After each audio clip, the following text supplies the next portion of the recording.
I suppose off we go shortly here. Hope all of you are having a lovely, lovely morning. Let's see what we got going on. Good Lord. One of those days, as it happens. Should be able to be starting shortly. All right.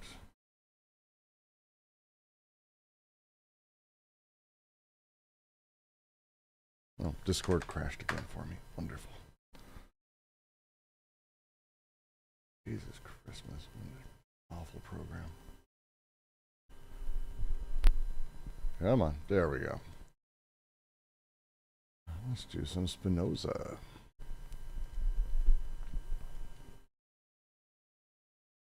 Hello, Derek.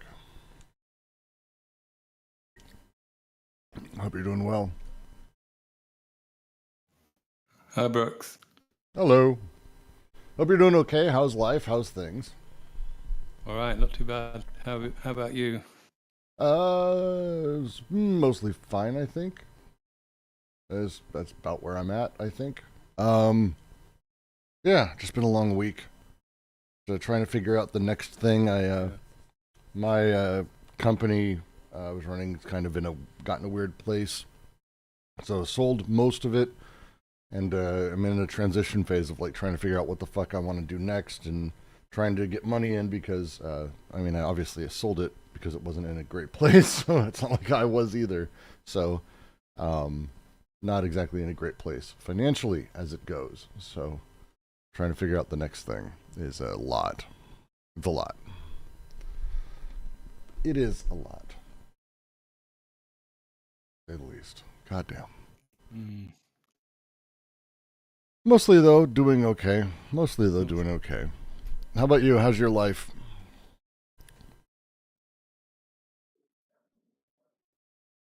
Yeah, Yeah, doing okay. Yeah, good. Yeah, I'm an artist. I'm in my studios most days creating artwork. that's fantastic. Well, that's cool as hell. Didn't know that actually. I don't know what I thought you did for a living. I don't know if I've ever thought about it. I assumed you came here and then like you did things. Um, you wrote. I know you write about Plato and various things. I've seen Yeah, that, but didn't know you were an artist. That's fantastic. You'll have to share sometime. yeah. So I'm just starting some new work at the moment actually. But the philosophy is kind of important for me as well. It helps me think about my work. Very much, very much. I know that. It's what got me into it.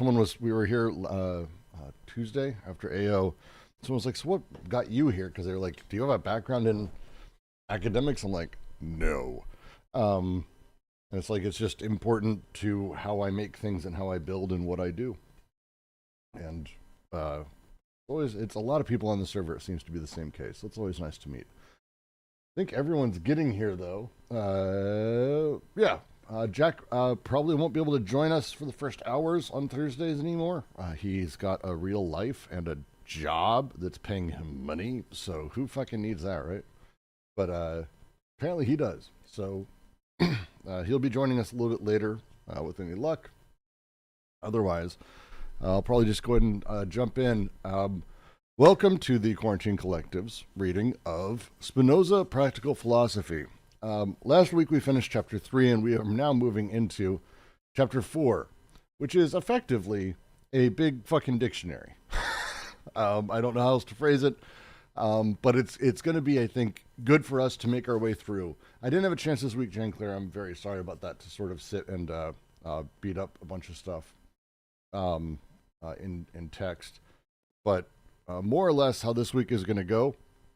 We're going to make our way through each part. If there's necessity of us sort of referring back to the book, we're going to do that. If there's discussion needs to be had, we'll do that. But the goal is to try to burn through this shit. Brooks. Yes. Brooks. Yeah, I've been reading this, and I think I'm going to suggest a method. I don't know if it's possible to do this though. because this dictionary, isn't it? It's kind of, he calls it an index, the main concepts. And I think, I'm just reading it. I think, I'll give an example. So Now recording. Sorry about that. I don't know if you've got it in front of you, but I do. For example, the first term is absolute. And then he gives, in the first sentence, he gives a definition of the absolute.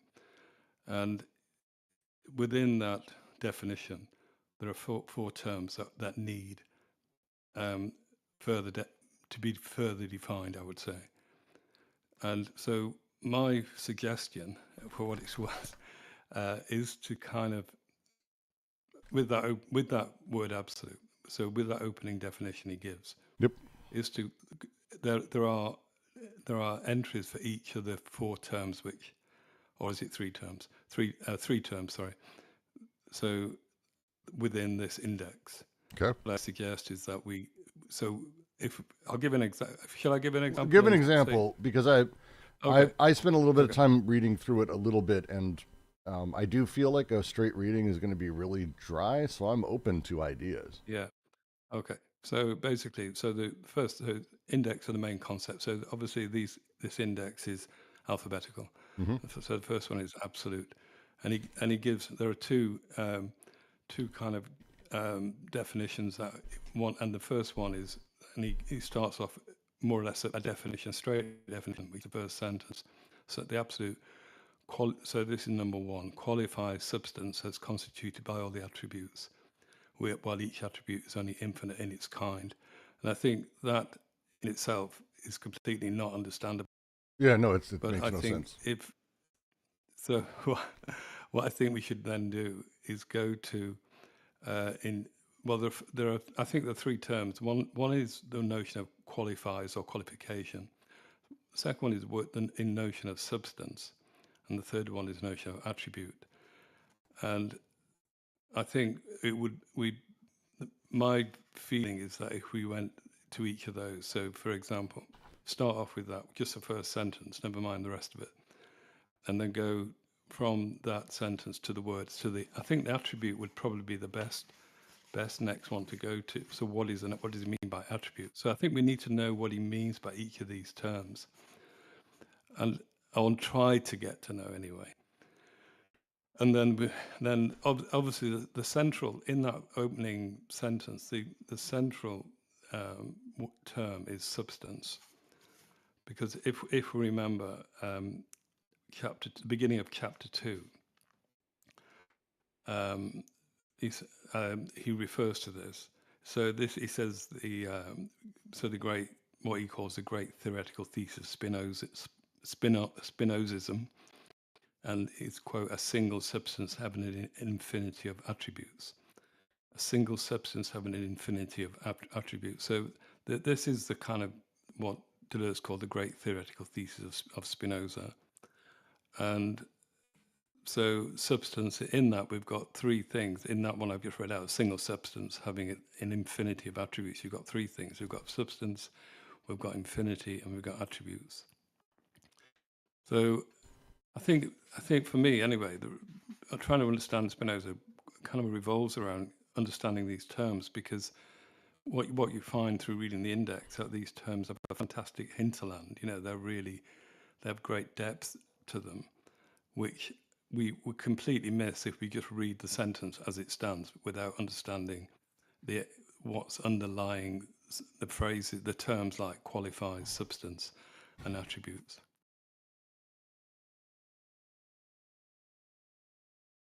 Okay. It feels like that would end up being, I mean, I don't necessarily disagree. It just is going to end up being a lot of sort of back and forth and cross-referencing ourselves, and it's a lot of stuff. No, I agree. I mean, sorry, I've just checked. The word qualifies is not within this. I think it'll become apparent what is meant. Okay, I mean, just a suggestion because Yeah, I no, couldn't no. think of any other way to do it because It's a good suggestion. It's one of those challenges that the way that Deleuze writes his definitions, and this is the case whenever he tries to define anything, is he's actually trying to make even a point about the thing, so he kind of can't help but be Deleuze inside of the definitions. It's not like, I don't know if that makes sense as I'm saying it, but he can't help but continue that same kind of writing. This first sentence, I think it makes sense on its own. It is a challenging, unique sentence, but it is a way that it's phrased here that I think is odd. The absolute, it qualifies substance as constituted by all the attributes, while each attribute is only infinite in its kind. There is the absolute that he's talking about is sort of in opposition to the infinite. He's talking about, in this case specifically, the substance that is constituted by attributes itself is that absolute. But each attribute then becomes infinite only in kind, not in substance. So the substance would be the absolute.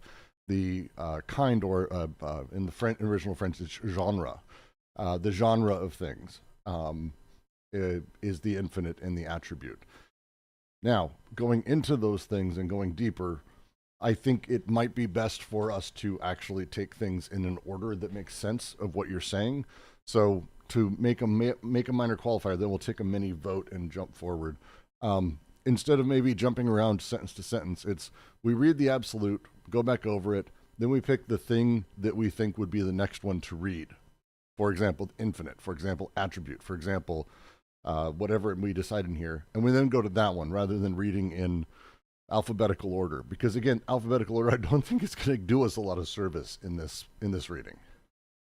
Does that make sense? yeah. I just think if we follow we can follow the alphabetical order, but I'm also down to completely skip this chapter, by the way.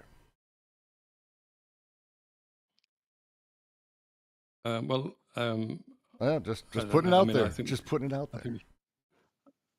I think we should read it. I mean, it's a strange book, this one, because it's kind of it's in a strange way. It seems to skate across the surface a lot, but then here it going in incredible depth, and it, like I say, I think for me, the reason I think he does this index is because these terms are central to understanding these terms is central to understanding Spinoza. So we've had a kind of an overview of certain aspects of why, for example, why Spinoza was so kind of reviled, for example, in chapter 2. Mm-hmm. And then his kind of in chapter 3, the last one we just read, he talks about the kind of his correspondence with Bleinberg in terms of evil, whether evil is something or nothing. And so those two things, and then we've suddenly got this, which is just these terms, but I think it's through this terminology that Spinoza, that I think that's the key.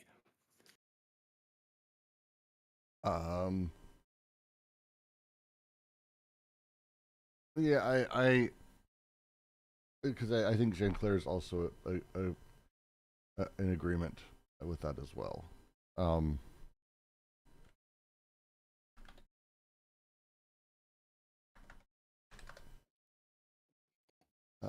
You see what I would say? No.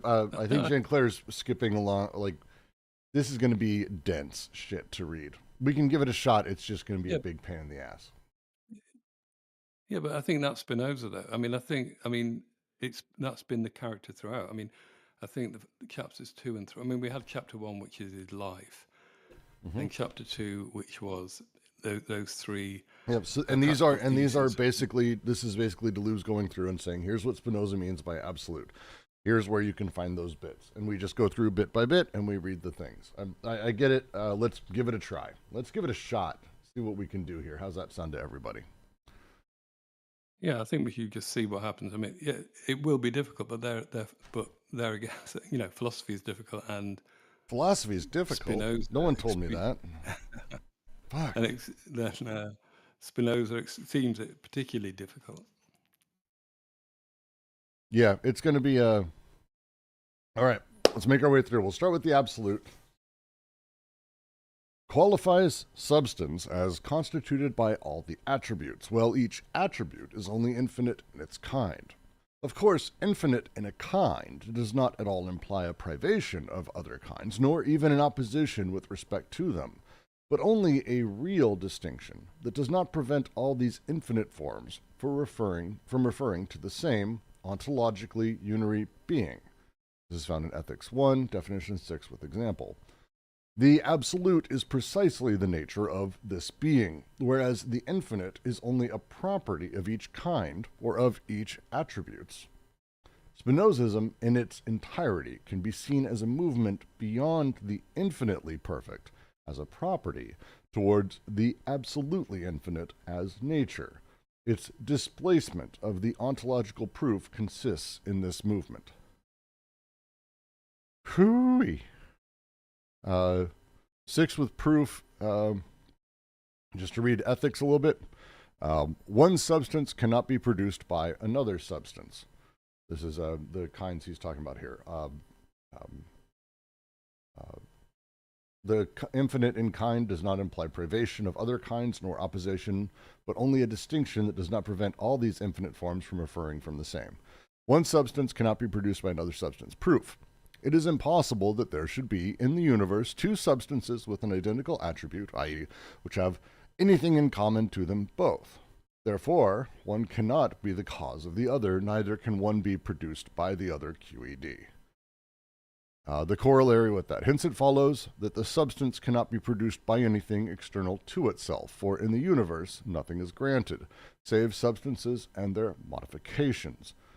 Now, by this proposition, substance cannot be produced by another substance. Therefore, it cannot be produced by anything external to itself, QED. This is shown still more readily by the absurdity of the contradictory. For, if substance be produced by an external cause, the knowledge of it would depend on the knowledge of its cause, and it would itself not be substance. This is one of the things we've been running into a lot is the body's substance, the stuff of things versus their attributes. This feels like just sort of, retreading back to that very, very base level, because this is from Ethics 6 and Proposition 6 in Ethics that specifically refers to 2 and 3. So this is the very beginning of his works. And it's worth sort of noting when Spinoza talks about these things. He's talking about substance itself as being prior to modifications. These elements that are sort of it's the bodies of things rather than the modifications, the qualifications that are added to them. Interesting. That's all I got. That's literally it. I don't. Yeah. So that's all I fucking got. I don't know. right. Okay. So, like I said, the absolute. So there is two kind of understandings of the absolute. The first one is, as we said, is the first sentence. So this is a definition: qualifies substance as constituted by all the attributes, while each attribute is only infinite in its kind. And I think the absolute is it qualifies substance, but not the attributes. So the qualifies substance as constituted by all the kinds. So the substance. And I think the substance and attributes are not the same thing. It says, while each attribute is only infinite in its kind. And so the attributes are, so we have substance and we have attributes. And obviously, substance is a kind of fundamental idea within Western philosophy. Mm-hmm. It is absolutely fundamental to understand, to the development of Western philosophy. And is it fair to talk here in terms of like other words used for it? I know Deleuze has even said other words, bodies, states of affairs, that sort of place of substance versus events. Is that the same realm of stuff, or are there distinctions I'm missing? My feeling is substance comes before all that. I think if we go back to again, excuse me, chapter 2. So he says, I'm just going to read. So he says to recall again, it's to recall the Spinoza's quote great theoretical thesis. Quote, well, a single substance having an infinity of attributes, and Deus, I don't know how to pronounce it, Deus siva natura, God or nature. Mm-hmm. So we've got this duality between God and nature. And he says all creatures being only modes of these attributes or modifications of this substance. So everything is, there is one substance and all creatures are modifications, being only modes of these attributes. So it's right. Right. So that is the kind of the basic point. This is what Deleuze calls the great Spinoza's theoretical thesis, and we've kind of getting it here. Qualifies substance are constituted by all the attributes, while each attribute is only infinite in its kind. So substance and attributes are kind of separated, I would say. Here is only infinite in its kind. But I mean, if we leave that to the side for a moment, if we can then follow on from that, we can see something else. He says, of course, infinite. So he's going to focus on infinite in a kind, which in relation to the attributes. Of course, infinite kind does not apply a privation of the other kinds. So it's not like if a kind. So we need to think, what does he mean by kind? But never mind. Does not imply a privation or a privation of the other kinds. So it doesn't mean it's without the other kinds, nor is it an opposition with respect to them. So it's not something that lacks something, nor is it the opposite of something, but only a real distinction does not prevent all these infinite forms from referring to the same ontological unary being. So he said he said it's a real distinction. So it's they're distinct, and we had this notion of distinction in the previous section. So it's distinct. There is distinct. It's distinct in itself. It's real. It's in itself, and it does not. That does not prevent all these infinite forms from referring. So these infinite forms, which will go back, each is an infinite in its kind. These infinite forms referring to the same ontologically unary being, which is I think is the same substance. Ontologically unary, which is a strange word, but I'm taking as unitary, as single, and again this notion of substance. So, and then that is a kind of extended definition, but then we get more about the absolute. The absolute is precisely the nature of this being, whereas the infinite is only a property of each kind or each of the attributes. So I think the absolute is precisely the nature of this being, and again, what is the being referred to? One imagines that it's substance, whereas the infinite is only a property of each kind or of each of the attributes, Again, there's a distinction being made between substance and attributes. Spinoza in its entirety can be seen as a movement beyond the infinitely perfect as a property towards the absolutely infinite as nature. So again, and this is, as we said at the beginning, it's this Deus siva natura, it's God or nature. Spinoza in its entirety can be seen as a movement beyond the infinitely perfect as a property towards the absolutely infinite as nature. And it said its displacement of the ontological proof consists in this. The ontological proof, I think, refers to Anselm, which I've just posted in the chat. I've just been looked it up quickly. Mm-hmm.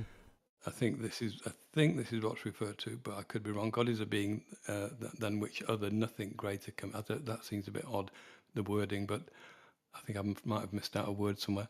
Is a being than which. Let me just check. And sorry about this. I've got it in. No, it's fine. I've read it a few different ways too. Can I ask you a question? Derek, did you say that there's a dualism between God and nature in Spinoza? Did he say that, or? Right. Well, like I say, it's a quote. I mean, I think it's kind of, if you know Spinoza, it's kind of well known. And it's which Deleuze gives in its Latin form, Deus sive nature, which I think means, if I remember when we read this, means God or nature. Yeah, mine And I says think, that's not a dualism. That's that's an overlap or a identification of God and nature. well, but then if we take what we've read, the two chapters we've read preceding this, we have nature. It's like our nature. I think that there is that idea that kept coming through, and there is a kind of I mean, the other thing that, so we had that on one hand. I mean, just let's try and remember what are the kind of what were the things that were emerging from reading the previous two chapters. So the one was about nature, or it kept talking about our nature, and but the other thing was in terms of morality, and it's an ethics is as opposed to a morality. And the morality is the kind of judgment of God, basically. And it was against that idea. But that doesn't mean that it's against God. Against God, it's not. It's not that. But the ethics is very much this a kind of as we know, is a kind of practical philosophy. How should we live our life? And it's so. This is what that is at the heart of this. I mean, I'll just go on. But this is chapter 2. I'm reading it. It's just to try and remember, because what Deleuze has said at the beginning will be reflected in this definition of the absolute. And he says, not enough to show pantheism and atheism are combined in this thesis, which denies the existence of a moral, transcendent creator God. And that is the point. The point is it denies the existence of a moral God whose judgments are kind of, what shall I say, are kind of given to us in a delayed form. I think the transcendent is beyond us and beyond the world we live in, and the creator God, we are created by God. So this thesis denies the existence of a moral, transcendent creator God. But there are other things as well that result from that, which is, again, it's going back to this notion of the ethics. How should we live our lives, basically. And I think, I mean, if we go to this first, so the absolute in the first paragraph, the first kind of manifestation of it, I think we could say the final sentence is perhaps at the point its displacement of the ontological proof consists in this movement. So it's displacement of the ontological proof. So this paragraph is him outlining effectively Spinoza's God. Like, that's what he's doing here. The substance, this isn't bodies or states of affairs. This is him laying out effectively the Spinozan God, that thing that is eternal and total, and that we sort of all attributes are part of it. Everything is part of it. Expresses the eternal and infinite essentiality of things. This is the absolute he's talking about here. It qualifies substance as constituted by all the attributes. Well, each attribute is only infinite in kind. It puts absolute in a very specific position.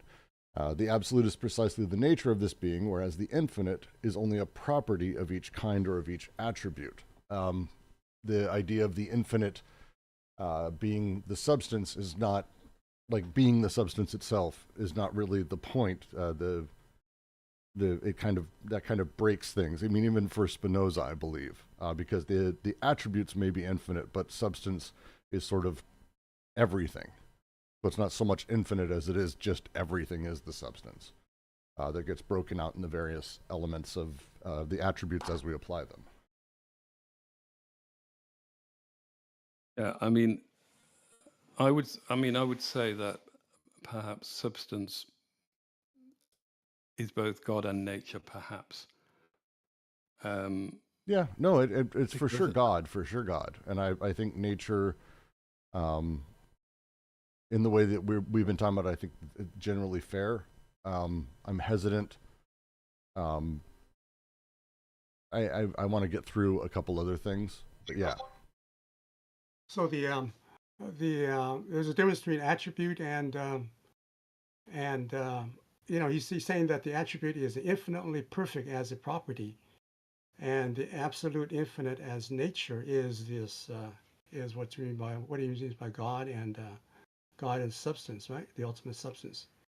So you just pointing out that but the infinite perfect as a property is it derived from the absolute infinite as nature, right? You're gonna have to say that again. Sorry. Yeah. It's just the last sentence of that paragraph. He's saying that Spinozism in its entirety can be seen as a movement beyond the infinite perfect as a property towards the absolutely infinite as nature. Isn't that the difference between the absolute and the attribute? The nature of the thing being the absolute, but the underlying elements of it being the substance, which is the nature being infinite, the substance being absolute. It's written so weirdly here. Fuck, Yeah. I hate doing this.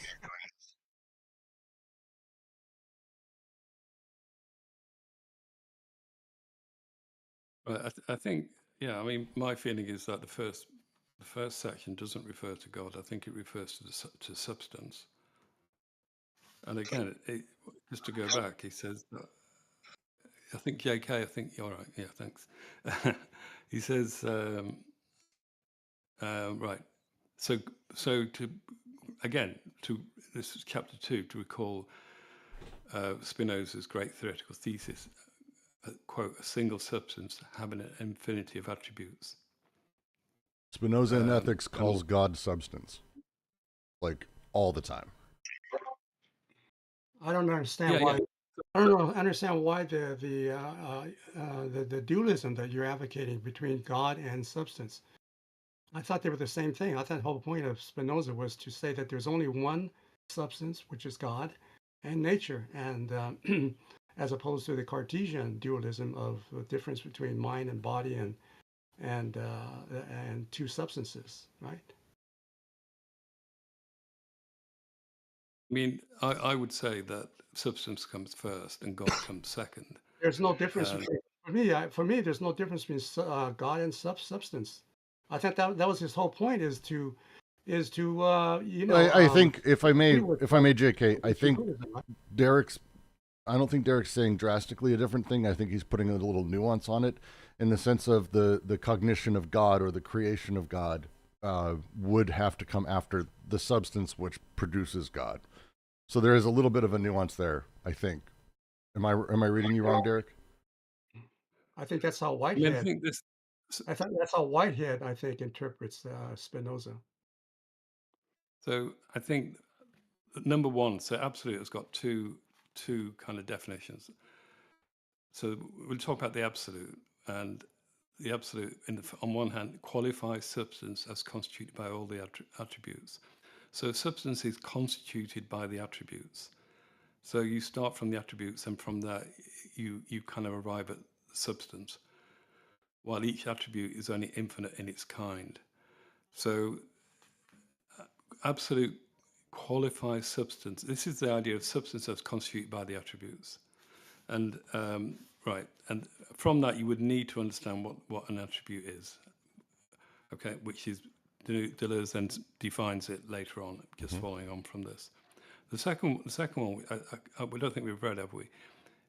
So we have the not absolute yet. qualifies the powers of God. So the absolute does two things. It qualifies substance and qualifies the power. To put it in kind of shorthand, that's all that's being focused on in this definition, in this entry. That's the word I'm looking for. Entry on the word absolute. In this entry into the index of the word absolute. On one hand, it qualifies substance. On the other hand, it qualifies the power of God. And then its substance is then defined a little bit more as constituted by the attributes.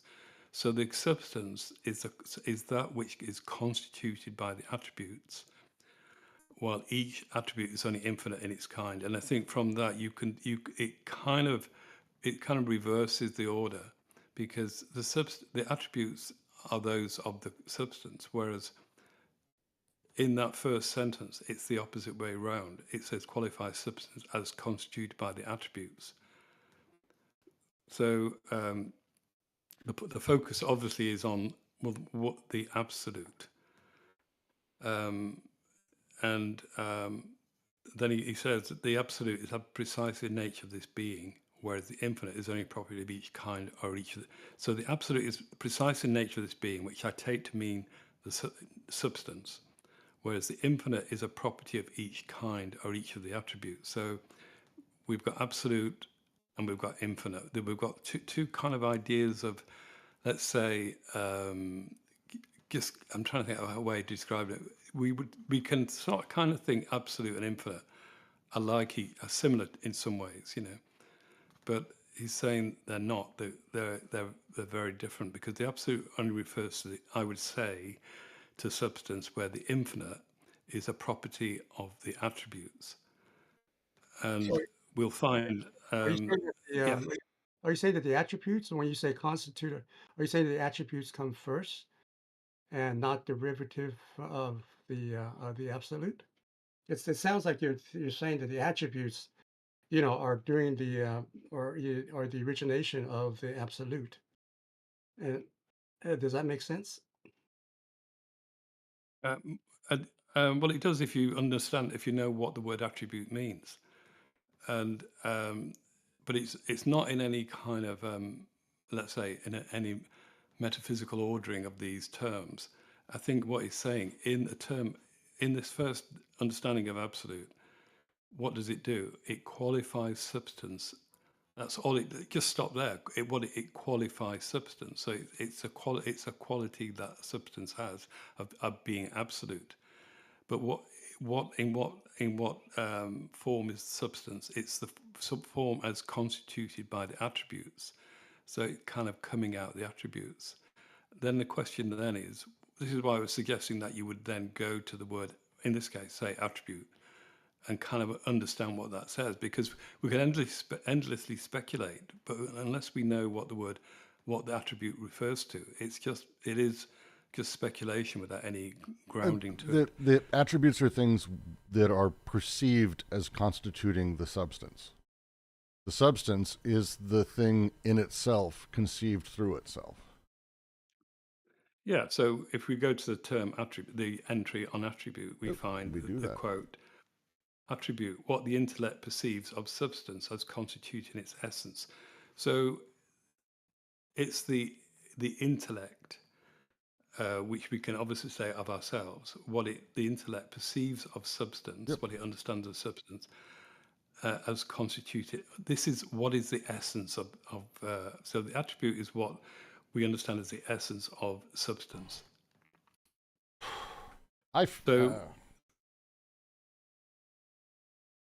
Okay, sorry, go ahead. So because the challenge is now that I don't know. We're now. I don't know how this conversation is going to continue, because, like, as of now, like, what we're doing is we're now just quoting ethics, and we're not really reading the part on attribute where Deleuze goes deep, and that's actually a really long piece. We probably should just skip to it. But like that quote is just straight up the fourth sentence of ethics. That's all that is. I was just quoting ethics. I didn't even realize he had that as the opening of attribute. So this is going to get really confusing fast. I mean, I think, see, the way I would say it, if we go back to chapter, again, I'm going to keep referring to this, because I think this is where Deleuze lays it out at the right beginning of chapter 2. And he says, again, I'll repeat. So to recall Spinoza's theoretical thesis, a single substance have an infinity of attributes. So there we've got it in that term. A single substance with an infinity of attributes, which is what we're getting in this first entry on the absolute. And he says, then he goes on, but then he gives out that like motto, Deus sive natura, which is God or nature. And then he goes on, all creatures being only modes of these attributes or modifications of this substance. So the attributes are like modifications. So everything is a modification of this single substance, is one substance. With So consisting of infinite attributes. single exactly, yeah. The creatures are modes of these attributes, or attributes or modifications, or which he calls attributes or modifications of substance. So and again, what we're dealing with the kind of sort of the fundamentals of Western philosophy here, aren't we? Because we're dealing with substance. Substances kind of goes right back to the. I mean, we're dealing right with the back to the first beginning. 7 things in ethics. That's really like, I almost feel like we should just read the ethics at this point. Because it's just the first like 7 sentences. This is where he lays this out. And then Deleuze isn't adding anything, I think, here at all. He's just going through and sort of re-speaking a handful of bits. Just my opinion, that's all.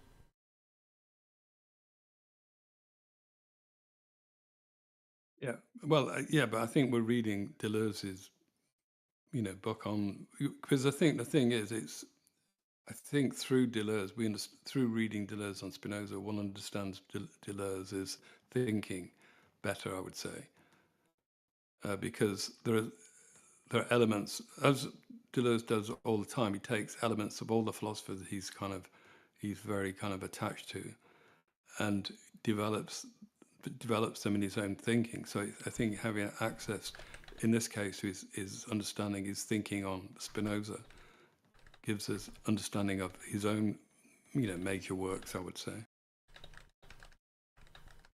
But I think this is the thing, like I was saying, we're in this kind of amazing kind of, I don't know what to call it really, but, this kind of universe of thought, which is very difficult to kind of understand, I would say, because it's.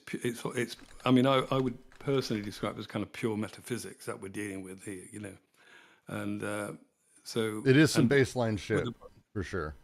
Yeah, and the problem is we come at. I mean, when I say I mean, we would generally come at this unprepared, unless you kind of you've done a kind of.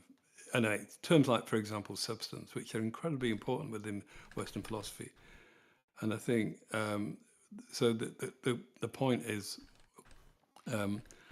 the importance of this is it's difficult to underestimate the importance of this kind of rethinking of substance, for example, and saying that there is a single substance which has an infinity of attributes. I mean, that's to say a single substance has an infinity of attributes.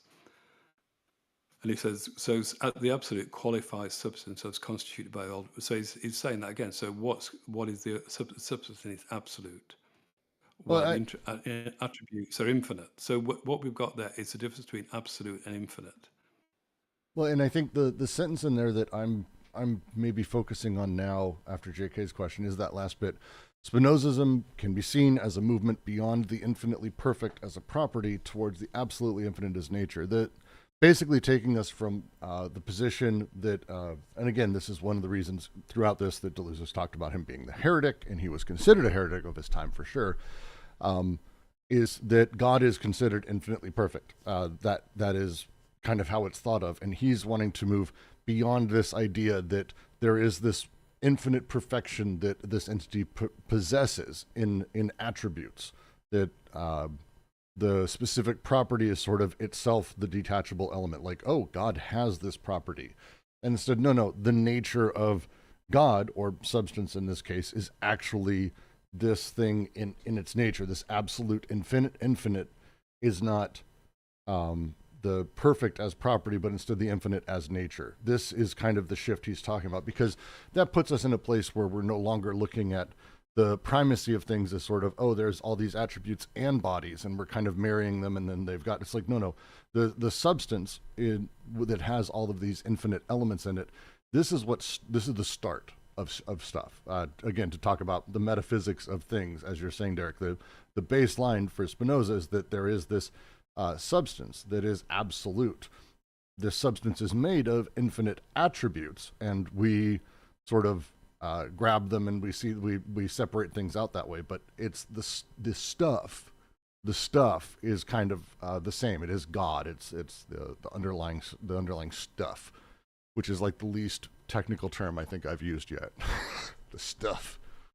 I don't know if that even makes sense though. That's how I'm. Its displacement of the ontological proof consists in this movement. And this is what we're going over now.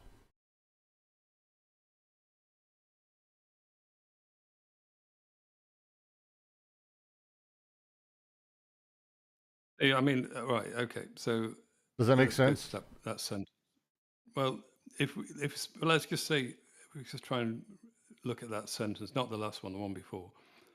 So Spinozism in its entirety can be seen as a movement beyond the infinitely perfect as a property towards the absolutely infinite as nature. And the way I would read that, I think, is that Spinoza in its entirety can be seen as a movement beyond the infinitely perfect as a property. And so the question then is, who is it a property of? Or what is it a property of? And I would say that I would guess, it is a guess, as a property of God. So it moves beyond that, beyond the infinitely perfect as a property. So this is a property of God towards the absolutely infinite as nature. So it's this difference between the absolute and the infinite, and it goes from, although God is not named, but it goes to the absolutely infinite as nature. And again, it's this movement from God to nature. It's this kind of dethroning of God, really, as being this transcendent, moral, whatever, all the other things that he says God is. Yeah, getting rid of the perfection of God. Well, yeah. Well, I think the perfection is there as something as to measure us against, so we're always found wanting. So this is how God can judge us. This is the moral right. Judgment of God. Yes. And because the other thing is to kind of note from previous two paragraphs, the perfect is a condition that can apply to us, but it doesn't come from God. And I think so. I wouldn't say the perfect is something that applies solely is just God. Very much. But I think I think my point is that the transition sort of moves God into a place of almost being above or transcending the idea of perfection. Perfection exists as like a degree of a thing. I don't want to say it's sort of Platonic-like, but it's in that realm of like, look, that's perfect, and then we have these other categories that things are lesser. We judge against, and we judge kind against, which he says that this is, as he says, like just I think 2 sentences earlier, it's like not the point. It's not about that. That this is not the thing. It's instead putting God in a position where he transcends this because he is absolutely infinite. He's not infinitely perfect, which doesn't make him absolute. This is the old moral, religious, theological way that Spinoza spends, I think, all of the ethics, but other books as well, going against. Instead, to sort of put God in this place where he transcends these limits. He's inherently infinite. He is boundless. The substance itself is sort of this totalizing and all-encompassing view of everything, and so perfection wouldn't even apply to something like that. That's not the point. That perfection isn't the thing here, which puts it again in the realm for Spinoza of the good bad versus good and evil. I think what I think is that what's happening here is that, so in the kind of pre-Spinoza, God was the most perfect being. I think the scholastics call him the most perfect being. Mm-hmm. And so this is the displacement. There is a kind of ontological proof of this that was, I think, Anselm gave, which I can't. I copied the whole thing in. It's much larger than I remember, actually. Yeah. So, but I think the point is, so there is a move from the infinite to the absolute, and the absolute, then can apply to both ourselves and to God, because absolute qualifies substance as, so it qualifies substance. We don't need to say any more than that, because substance is constituted by the attributes, while each attribute is only infinite in its kind. So the substance is absolute, while the attributes are infinite, but only in its kind. Whereas if we could read the second one, then we can see again this absolute now how it applies to. Let's do that, and then I also want to read the one he talks about in here. So to go to absolute qualifies the powers of God, an absolute power of existing and acting, an absolute power of thinking and comprehending. Hence, there appear to be two halves of the absolute, or rather, two powers of the absolute, which are equal and not to be confused with the two attributes that we know concerning the equality of these powers. See Ethics 2.7 Corollary, which we can go through because he's got a few things in here, but ultimately this is coming from the first bit, 111 Scholia, which I copied in. I want to read it because I think it'll help a little bit. This is straight out of the Ethics, nothing weird here. Proposition 11. God or substance consisting of infinite attributes, of which each expresses eternal and infinite essentiality necessarily exist. Here's Scholia for it. I said that God is the cause of an idea, for instance, of the idea of a circle, insofar as he is a thinking thing, and of a circle, insofar as he is an extended thing, simply because the actual being of the idea of a circle can only be perceived as a proximate cause through another mode of thinking, and that again through another, and so on to infinity. So that as long as we consider things as modes of thinking, we must explain the order of the whole of nature, or the whole chain of causes through the attribute of thought only. And insofar as we consider things as modes of extension, we must explain the order of the whole of nature through the attributes of extension only, and so on in the case of the other attributes. Wherefore, of things as they are in themselves, God is really the cause, inasmuch as he consists of infinite attributes. I cannot, for the present, explain my meaning more clearly. I love how often he says that, and I honestly barely understood what he fucking wrote. I love Spinoza. But that's he's going through here. He's talking about basically we have on the one side we have the qualifying of absolute as the substance of God, which is the thing of all things that is only infinite in attributes. But the thing itself is just total. It's a total absolute. It is the absolute infinite.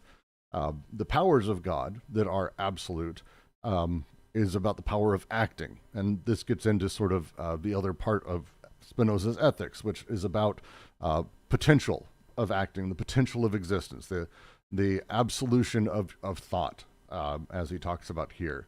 And the two halves of the absolute ultimately become this way. We talk about them in these different ways as he does here in Proposition 11. I think he does it in 7, as Deleuze shows here, and a lot of other parts of sort of the first bit of the ethics as he sort of separates out God and man and discusses how these things sort of interact. Yeah, I think the point though is of Deleuze's point anyway, is that God may be infinite in that, as we've seen here, but really they're both qualified as absolute. I think that's the kind of major kind of qualification one needs. So the absolute qualifies substance, and then it qualifies. So it has just two things. It qualifies substance as constituted by all the attributes, and it qualifies the power of God, an absolute power of existing and acting, an absolute power of thinking and comprehending. And he said, so the point is that there appear to be two halves of the absolute, or rather two powers of the absolute, which are equal. So this is the point. I think the point is that the absolute is double. On one hand it qualifies substance, on the other hand it qualifies the power of God. So but they're not to be confused with the attributes that we know, and the two attributes, I should say. And I think the two attributes are the ones that are kind of set forth in the section you just read, Brooks. Mm-hmm. the kind of the attribute of thought and the attribute of extension. Mm-hmm. So what I'm saying here is that this takes us beyond that. The absolute is something that goes beyond the infinite in both cases.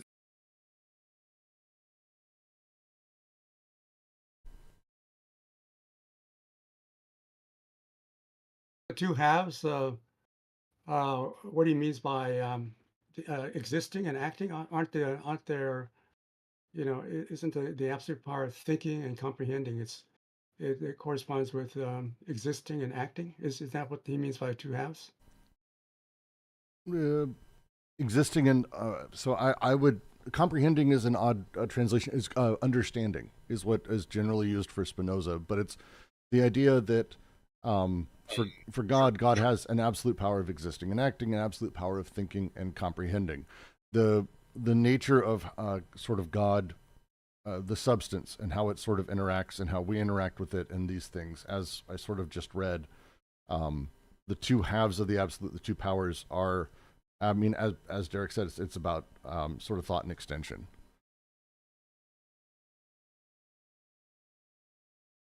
I mean, yeah, I mean, I think that's a pretty crisp one.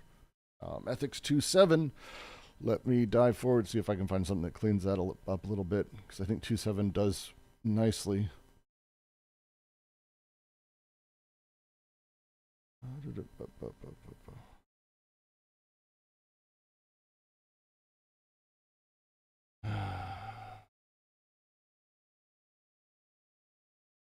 Yeah, this is so fucking... He gets complex here. I kind of don't want to read it too much. But the corollary he has here, God's power of thinking is equal to his realized power of action. That is, whatsoever follows from the infinite nature of God in the world of extension, the formaliter, follows without exception in the same order and connection from the idea of God in the world of thought.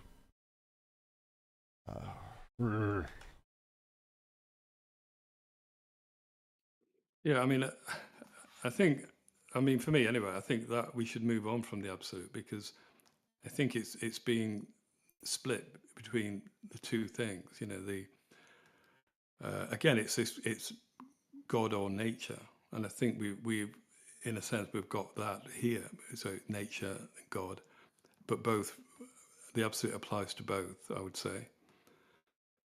And the two attributes that are being spoken about, I would say, are the body and the mind. Let's call it that.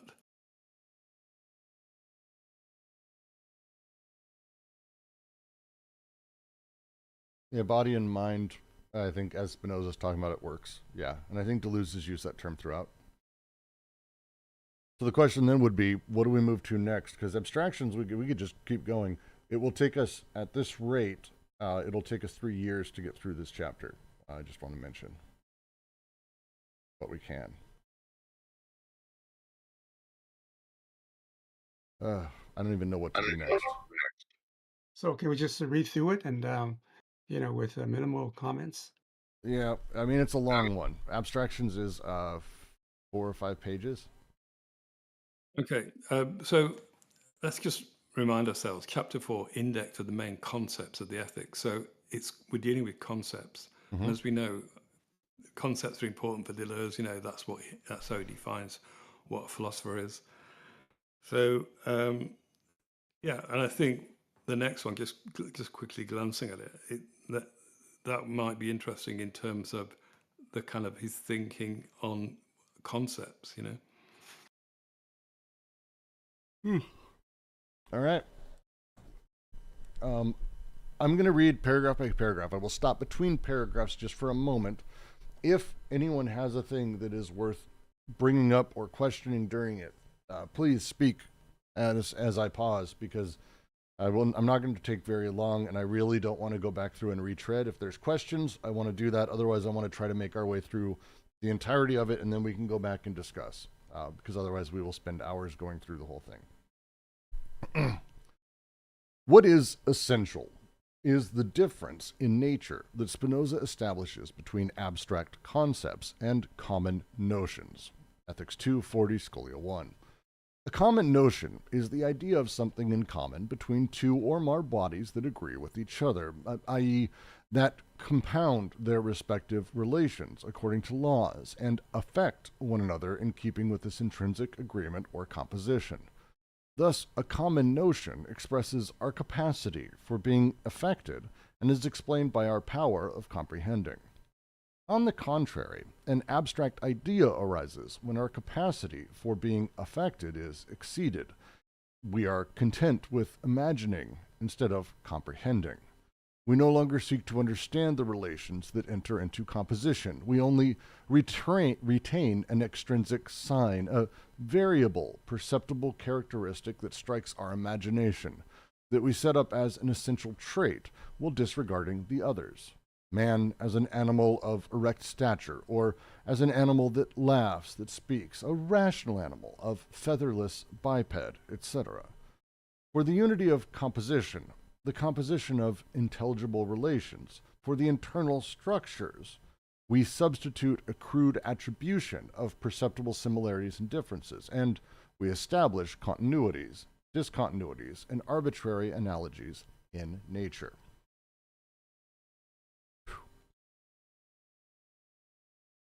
That seems quite important. That's a lot really important shit in there. Yeah, for sure. The question would be, yeah.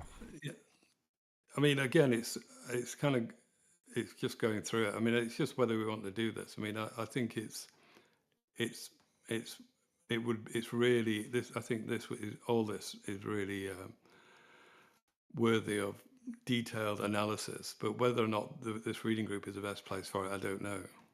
Well, I think we can simplify this discussion because it is. I think this paragraph is tight, and I don't think it's worth getting into like a larger debate about the nature of thought or anything, because it's, again, these are definitions. It's just going through and outlining, here's Spinoza, how he talked about these things, and here is really just outlining the difference, we would say, really between a notion and a symbol is actually, I think, how it sort of is in the original Ethics, that there is this notion we have, which can be explained by power of comprehending. Is we have a discussion, we chat about these things, the lived experience, you might say, of a thing, and enables these sort of common notion that expresses capacities for being affected.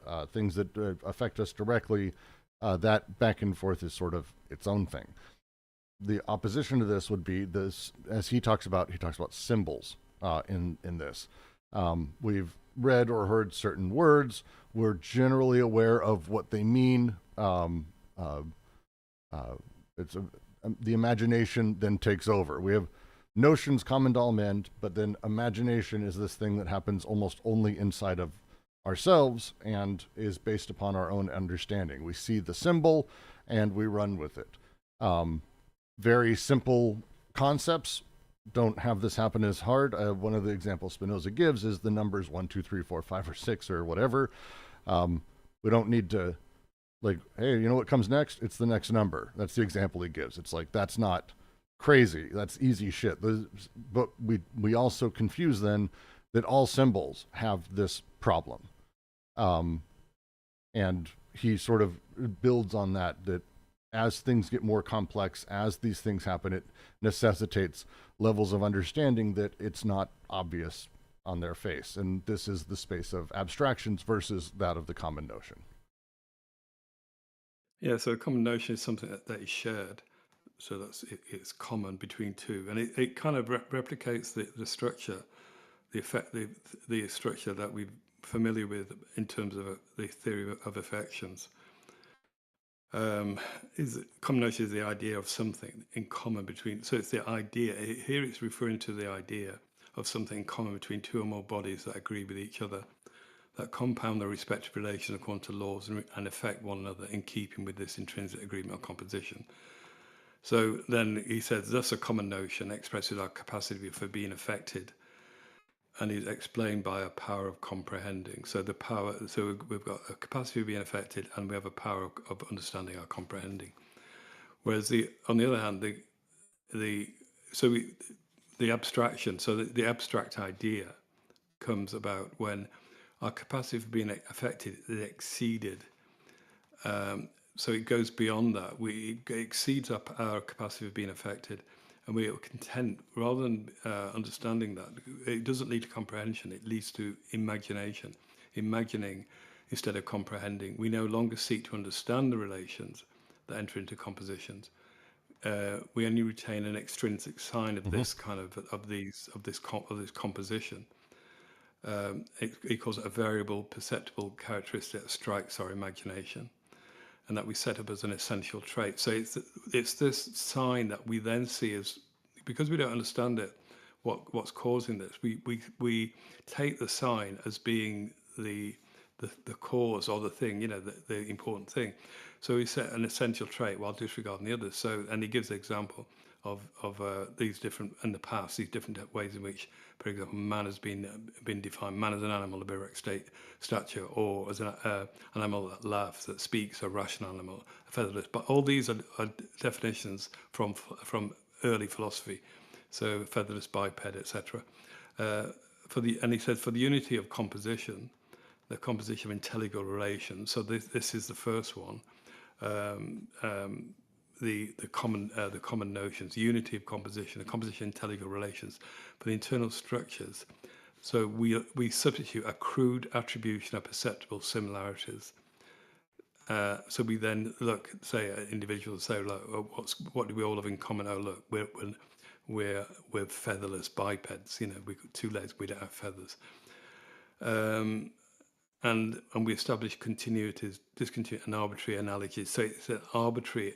So again, this notion of God or nature, but now the abstract and the abstract concepts are established arbitrary analogies in nature. So it takes a definition of man as being a featherless biped as being a definition for all men, or humans, I should say. Yeah, there's a part of this for Spinoza. All these examples, by the way, are actually straight out from the Ethics, because Spinoza is also commenting on all those early things. The featherless biped line, I think, is one of those through line deep cuts that's always there. But I was going to say, Brooks, you know about the story of the featherless biped? Yes. So, shall we just say it in case anyone Go is for not it. Have familiar fun. with it? I'll find a link. I can't remember. I'll find a link and post it. It's one of the famous sort of cynics or whatever, skeptics. I can't remember. Oh no, it's a cynic. It's Diogenes. I just can't remember the exacting around it. Yeah. So basically, the sort of all the philosophers got together and said, "Oh, we need a definition of man," and he said, "I know, it's a featherless." So they all agree it's a featherless biped. So Diogenes appears, but a chicken is plucked. A dead chicken is plucked. He said, "Look, here you have a featherless biped." Yeah. So a dead chicken with no feathers is man, is a person. Yeah, this is Deleuze even talks about that one in Logic of Sense, the way it fucks with things. Behold a man, I believe is the phrase, right? I'm trying to remember. Yeah.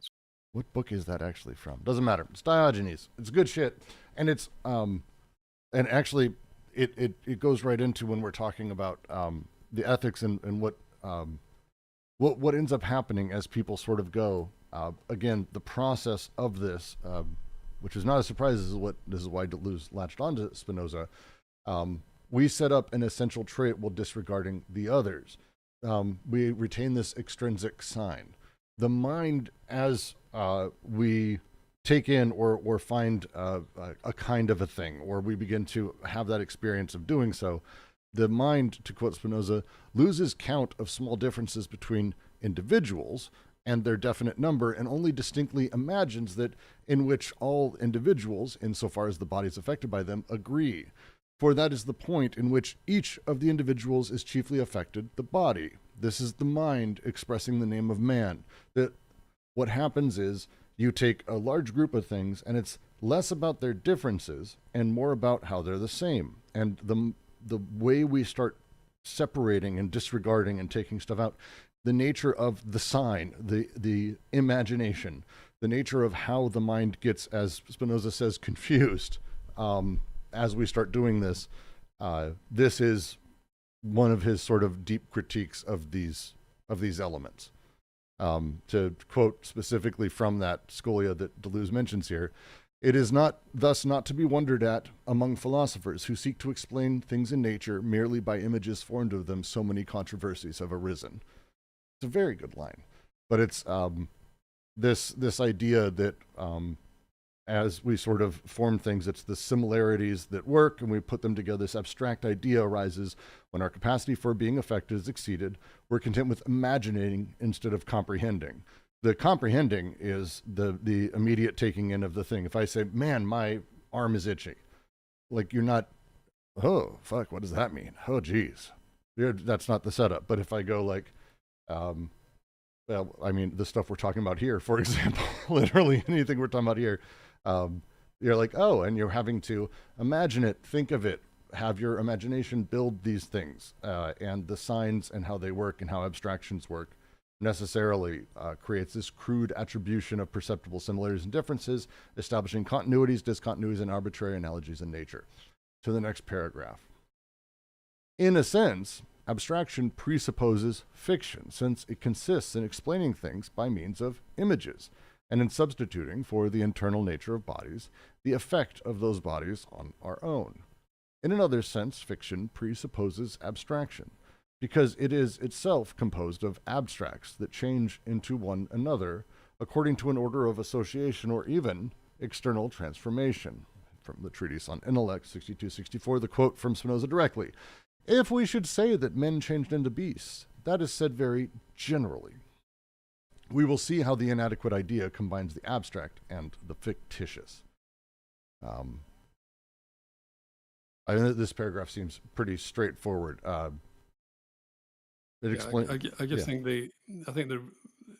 here, you know, it seems that the inadequate ideas.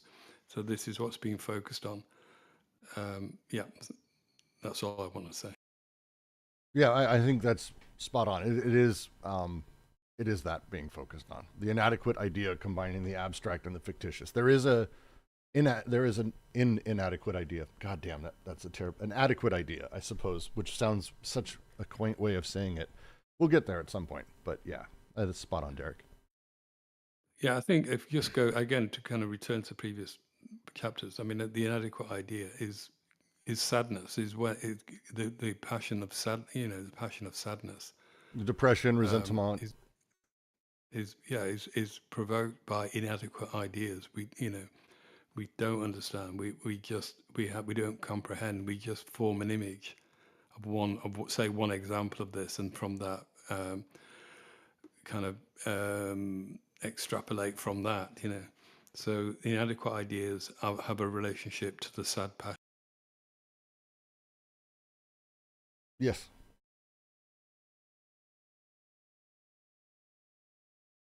Read the next paragraph. The fictitious abstracts are of different types. First, there are the classes, species, and kinds, defined by a variable perceptible characteristic that is determined as specific or generic, the dog, a barking animal, etc. You might be able to hear mine outside. Now, rejecting this way of defining by kind and specific difference, Spinoza suggests a completely different way, linked to the common notions. Beings will be defined by their capacity for being affected, by the affections of which they are capable, the excitations to which they react, those by which they are unaffected, and those which exceed their capacity and make them ill or cause them to die. In this way, one will obtain a classification of beings by their power. One will see which beings agree and with which others, and which do not agree with one another, as well as who can serve as food for whom, who is social with whom, and who, and according to what relations. A man, a horse, and a dog, or, more to the point, a philosopher and a drunkard, a hunting dog and a watchdog, a racehorse and a plow horse, are distinguished from one another by their capacity for being affected, and first of all by the way in which they fulfill and satisfy their life. Vitae illa qua unum quoduct est contentum. God damn it. I'll get back to that. Hence, there are types that are more or less general, that do not have the same criteria at all as the abstract ideas of kind and species. Even the attributes are not specific differences that would determine substance's kind, nor are they themselves kinds, although each one is called infinite in its kind. But kind here only indicates a form of necessary existence that constitutes for substance an infinite capacity for being affected, the modes of the attribute being the affections themselves. Yeah, that's interesting. So that at the end of that, he refers back to what we read in the first entry on the absolute. But yeah, it's interesting. I mean, yeah. So this is a lot clearer because it's kind of, again, it's this overturning of the standard form of definition, which is a kind of classification and, well, as it says, classes, species, kinds. Kind of the generic kind of approach to definition, which comes from, he said, it comes from the fictitious, from fictions. They're fictitious abstracts of different types. He said, first there are classes, species, and kinds, defined by a variable perceptible characteristic that is determined as specific or generic. And so, for example, he gives the example of a dog, and which is a kind of animal, but then it's different. It's specific. It's a characteristic is that it barks. Now, rejecting this way of defining by kind and specific difference. So the dog is a kind of animal and it's specific. What's difference about it? Specific difference is that it barks, which is, I don't know if that's a genuine definition, but it's, yeah. So Spinoza suggests a completely different way linked to the common notion. So these are at the beginning, the first paragraph about the common notions, opposed to the abstract concepts. The idea of something in common between two or more bodies that agree with each other. So Spinoza suggests a completely different way linked to the common notions. Beings will be defined by their capacity for being affected, by the affections of which they're capable of, the excitants to which they react, those by which they're unaffected, and those which exceed their capacity and make them ill or cause them to die. So things are now defining totally within the kind of theory of affections. So in this way, we'll obtain one will obtain a classification of beings by their power. One will see that in which beings agree with each other and which do not agree with one another, as well as who can serve as food for whom. So in other words, who kind of increases or composes in relations with the other, or decomposes, who is social with whom and according to what relations. And it gives a man, a horse, a dog, and he said, or more to the point, a philosopher and a drunkard. So these are kind of two different, they're obviously the same individual, but their capacity, their power are very different. And I think earlier on we did talk about the drunkard. Hunting, and then we have different types of dogs, a hunting dog and a watchdog, a racehorse and a plough horse. So I distinguish from one another by their capacity for being affected, and first of all by the way in which they fulfill and satisfy their life. So the racehorse satisfies its life in terms of racing, and obviously the plough horse in terms of ploughing. So this is how they're distinct. So they might all be in the classification system. They might all be horses, but now under this kind of the affective system of Spinoza, it's by what they can do and how they fulfill their capacity for their their power, their potential, shall we say. Hence, there are types that are more or less general, that do not have the same criteria at all as the abstract ideas of kind and species. So even the attributes are not specific differences. So now he's talking, he returns to the attributes. He said they're not specific differences that would determine substance as kind. So that this is their relation to the substance. So the substance is made up of so one substance and many attributes.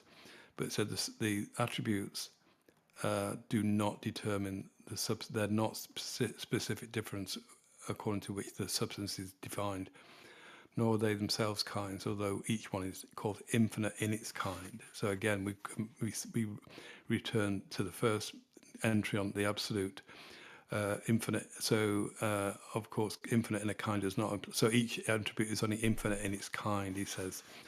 And he says kind. And so here gives a definition of what it means by kind. But kind here indicates a form of necessary existence that constitutes for substance an infinite capacity for being affected. The modes of the attributes being the affections themselves.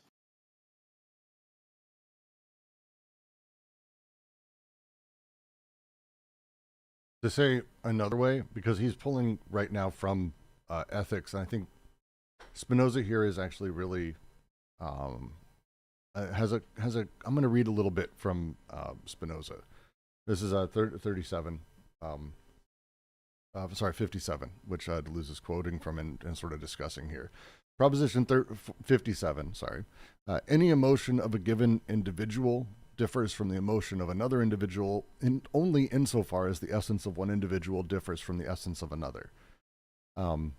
That's the proposition he's putting forth. This idea that the actual experience of any individual, we have similarities we're pulling from. Sure, there's we have an abstraction now of class, of species, of kind. There's variable perceptible characteristics that determine these things, as you know, as he says, a dog, a barking animal. But rejecting this basically puts us in a place where it instead is allowing us to sort of look at the affections and the capacity for these different things to enact.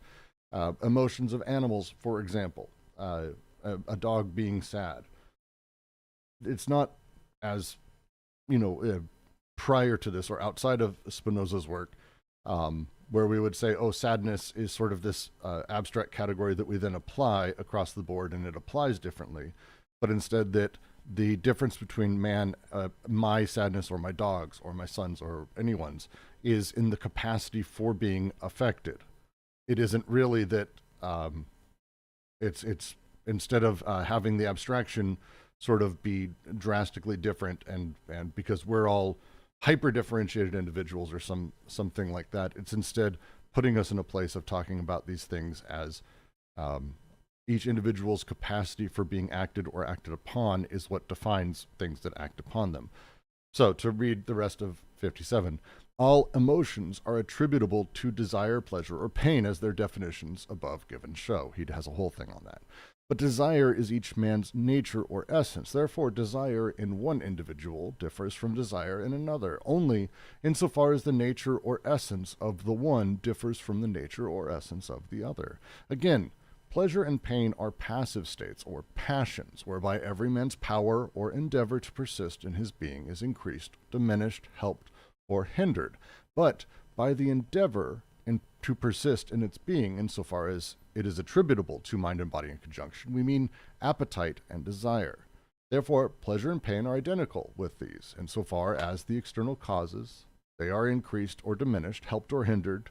In other words, they are every man's nature, wherefore the pleasure and pain felt by one man differ from the pleasure and pain felt by another, only insofar as the nature or essence of one differs from the essence of another.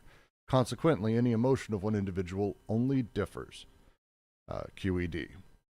This push for him is again talking about how abstracts or the symbols or these things sort of play in the imagination versus like the actualized sort of thing that's happening. And this is how I read this part that he's making this play. It's at the end there, the attributes are not specific differences that would determine substance as kind. It's not that a man is sad. It's that a man has the capacity for sad passions and the bodies that are interacting with him. This is the sort of interaction that's enabling that. Someone who doesn't have that capacity, we wouldn't be having such a discussion for. And so it's moving things away from sort of and moving things into a different place, I suppose would be the way I'd phrase it. Yeah, I think the point of this, so we're on the entry on abstractions, and I think the point of this is to understand how we can be mistaken, but then these mistaken beliefs have a really profound effect on our understanding. And one of the effects is that we kind of understand ourselves as being like something classifiable into species and kind and that kind of thing. And I think the main one of the main ideas that Spinoza has is, as he's already said, he says that an individual, and this is on page 27, individual is first of all a singular essence. So the notion of essence generally would have been that what applies to everything, whereas now each of us is a singular we're individuals, we are singular essences, and it's this kind of notion of definition through the affections is what allows that to happen. So again, it's being in opposition to abstractions. So the species and classes, species and kind are fictitious abstracts, which serve to which we in in our sadness we look at nature and think, oh yeah, we're all like this, we're all like that. But what Spinoza wants to emphasize is that we're all singular, we're all individuals, and we all have a capacity for being affected. And it's how we fulfill that capacity that makes us, that distinguishes us. In the same way you can distinguish between a race horse and a plow horse.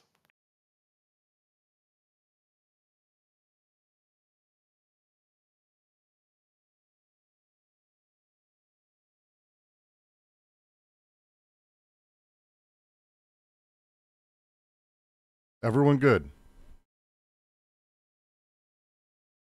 Yeah, so basically he's critiquing the idea of abstraction, right, as a kind of a lack of understanding or comprehending of our relation with other beings, other bodies, and so forth.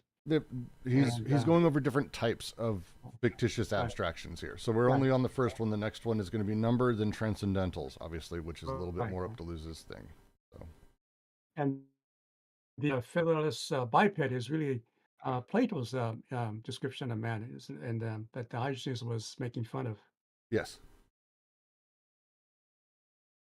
because if I remember the story directly, it's like, how would you define man? It's like he was having this over clever moment. And he was like, oh, he's a featherless biped. Ha because name another biped that's something on two legs that's featherless. And the answer is fine. But then Diogenes basically just grabbed a chick and I think he just plucked it right there. There was this insanely dramatic thing. And he went, behold, man. I think it was that kind of fuck you kind of thing. Because it's again playing with how these fictitious abstracts operate. I think I've read the story a bunch of different ways, but I'm trying to remember where fucking it actually is in writing. That's going to drive me nuts. Got to be in one of the where? Isn't it in one of Plato's dialogues? It has to be, but I yield. Derek would know, and Derek I think also is having trouble recalling exactly where. I think it's in the Life of Diogenes. I've just made that book up, by the way. I don't think Plato would say it, would he? I mean, I mean, he has other parts where he Plato would, if he could come up later with a clever retort he could write down and pretend he said, because that's the kind of shit he writes about sometimes. Just saying. I don't remember if Plato had a good response to it, and that's the part. It feels like he would write about if he did.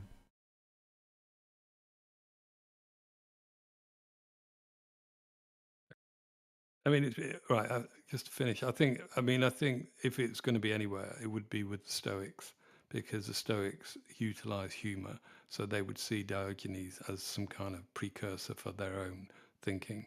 So it's probably, I don't know though. I don't know. Yeah. Next paragraph. More fictitious abstractions. The first type we just went over: classes, species, and kinds. Second, there is number. Number is the correlate of abstract ideas, since things are counted as members of classes, kinds, and species. In this sense, number is an aid to the imagination.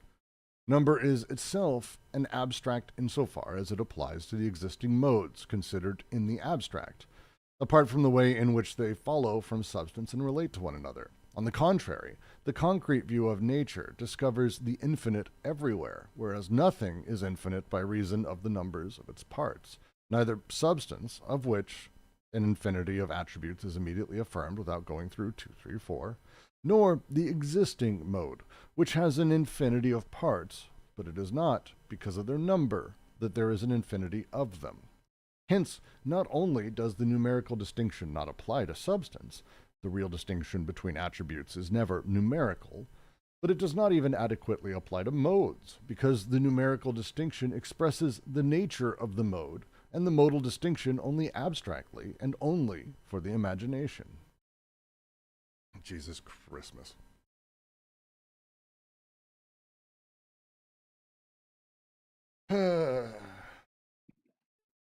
Yeah, so the second one is, he said, in number, and is the correlate of it kind of goes along with the abstract ideas.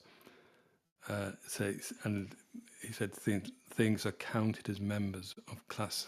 So there is this. They're counted as members of classes, kinds, and species. So they're put. Well, this is that. They're put into these different orders. And he says, so a quote from Spinoza: "Number is an aid to the imagination, so it helps us imagine this imaginary understanding of the world around us." But then he talks about number in itself. It is itself an abstract insofar as it applies to the existing modes, but considered in the abstract. Apart from the way in which they follow from substance and relate to, number is itself an abstract insofar as it applies to the existing modes considered in the abstract, apart from the way in which they follow from substance and relate to one another.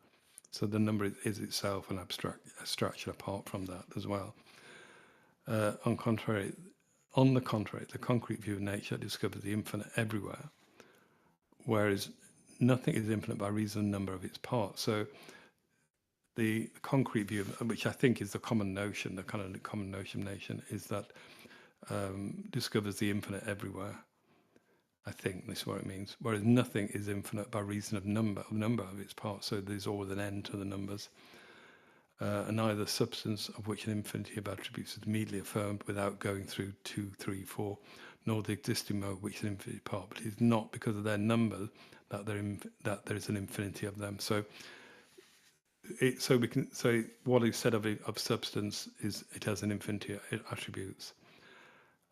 What he said of the existing mode, that is ourselves. I think we have he said infinity of parts. So this notion of parts and anyway, parts of movement. That's right. He talks about, but it's not because of their number. So that we're saying that is an infinity of them. So it's another different understanding of affinity, other than it's a never-ending number. I think, and not only does the numerical distinction not apply to substance, the real distinction between attributes is never numerical. But it does not even adequately apply to modes, because the numerical distinction expresses the nature of the mode, and then of the modal distinction only abstractly. And only again, it's the number is the, again, as go back, is the aid to the imagination. So we have these distinctions, these things which are distinct in themselves, like everything, like we're a singular. So he says the numerical distinction expresses the nature of the mode, and the modal distinction only abstractly. So it's only, what it does, it says, oh, there's a number of them like that, therefore they must all be of that kind, for example. Yeah, I'm trying to. Please go ahead. Sorry. Yeah, so is he critiquing the idea that number can be a substitute or a representation of the infinity of the modes and attributes, and that the numbers can't, because they're aid to the imagination, and they don't represent the true infinite substance of the attributes and modes. Yeah, so I think that because he says it's an aid, so we look and we see, we can say count up. Oh, look, there's another one, there's another one, there's another one. They count, as you said, they're counted as members of classes, which then is this imaginative understanding of the world around us, that things can be put into groups, like into general groups, and then defined down to smaller and smaller groups. So the notion of genus and specific difference that we had earlier. Yeah, it's. But then there's another understanding. I think the numerical is not the infinite. So the infinite does imply number, doesn't it? I mean, I don't know if if it does. I'm not sure, but it does can imply a kind of numbering system where he's saying it's not. So the question then would be from that, as a kind of an aside, is what does he mean by the infinite? But that's something we'll come Well, to. so the infinite can be kind of conceived of a couple different ways. The infinite being the sort of ever stretching, going on forever. It doesn't necessarily have to have a numerical element. And he's, I think, clear here saying that something is an infinite, or there's an infinity of parts, but it's not because there is an infinity of them in terms of like the actual number of them. This starts getting into, I think, and he even cites here the letter to Meyer in the correspondences. We got my book out. Throughout this letter, Spinoza is writing to Meyer to very much try to explain this in depth and really drive home a lot of these things. And the example he uses is, I think, one we're all familiar with, which is the paradox of distance. In order to travel a distance, you have to go halfway, you have to go halfway, you have to go halfway. Deleuze has used this before. It's an old one. Here,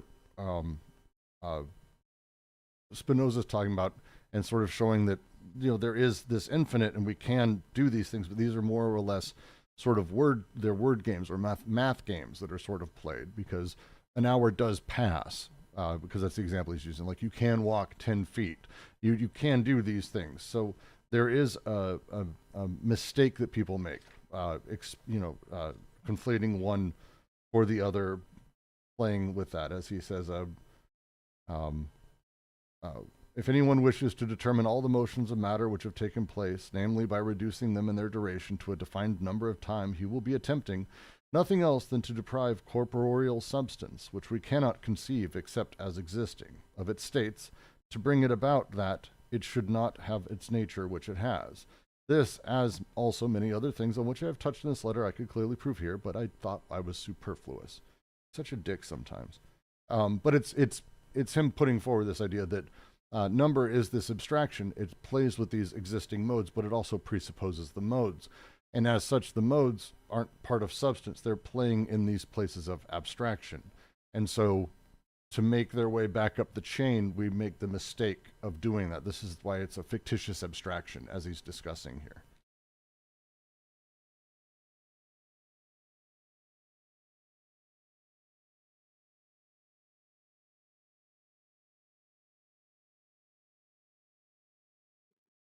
Yeah, so just to refer, the infinite. So page 78, he says the infinite. He gives three definitions of the infinite. So the third one is that which cannot be equal to any number, although it is more or less large and comprises a maximum and a minimum.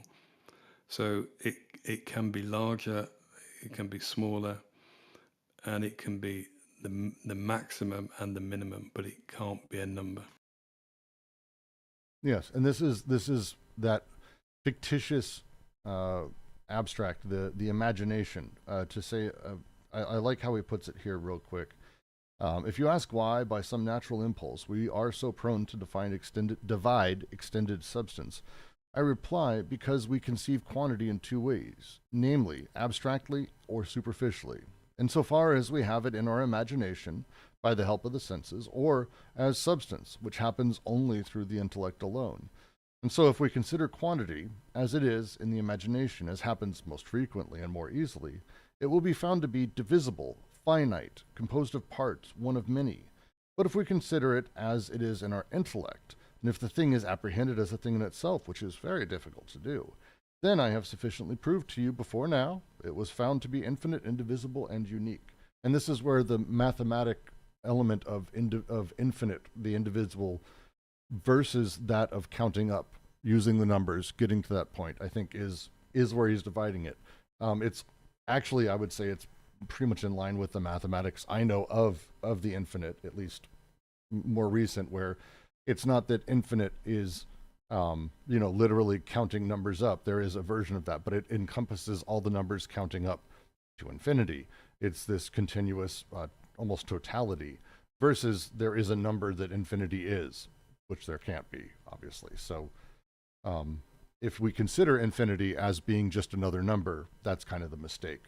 I would say that's even the mistake in math.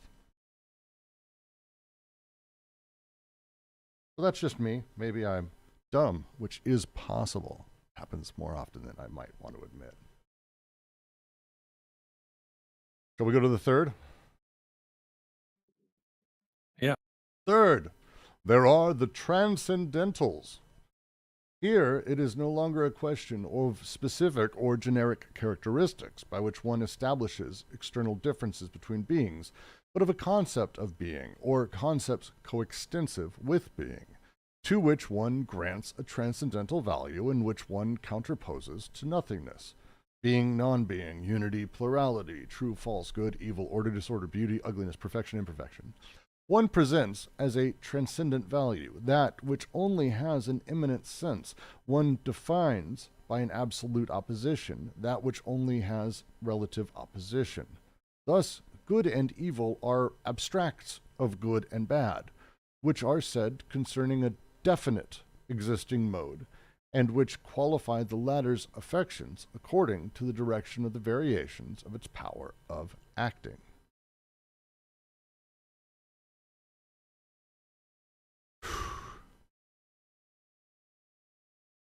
Yeah, so this now, so the third one is transcendentals, which in terms of which are thinking of difference in established external difference between beings. Sorry, it's not which established external difference between beings.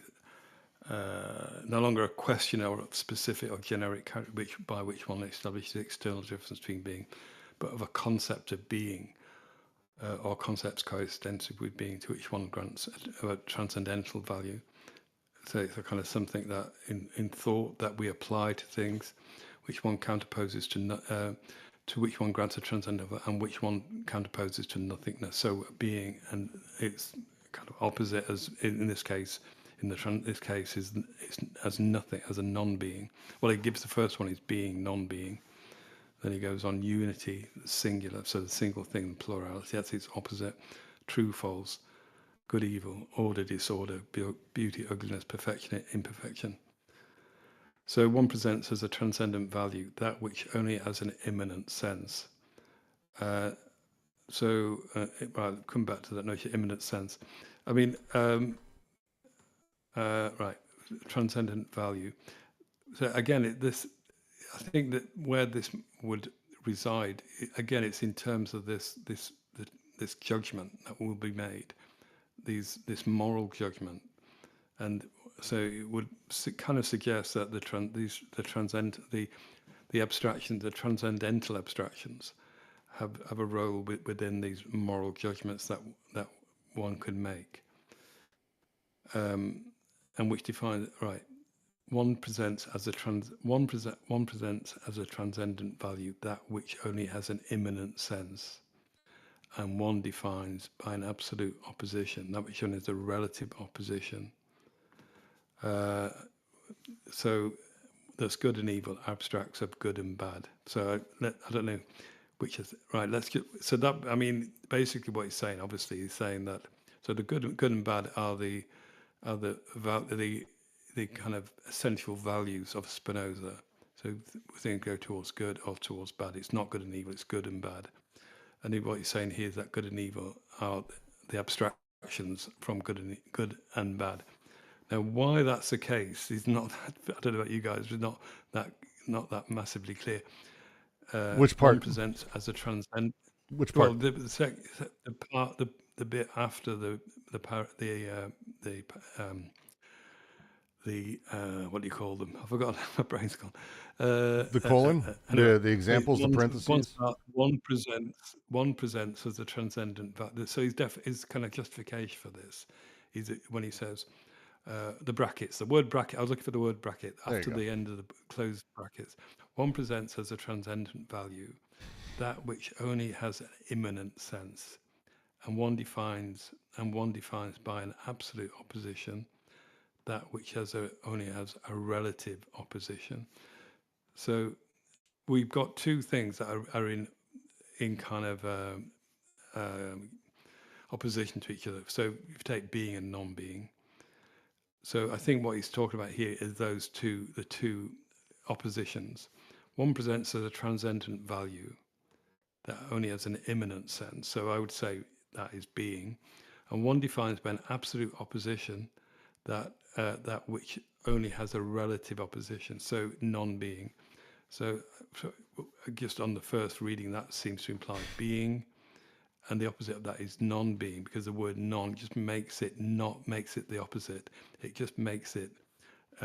Yeah, it's you have the thing that has opposition. the immanent sense being, because again, it's not capsed here. It's this thing has a sense, and you define it by an absolute opposition to that which really only has a relative, that of non-being. It's not its own absolute total thing, non-being. It's only exists relatively to being, obviously.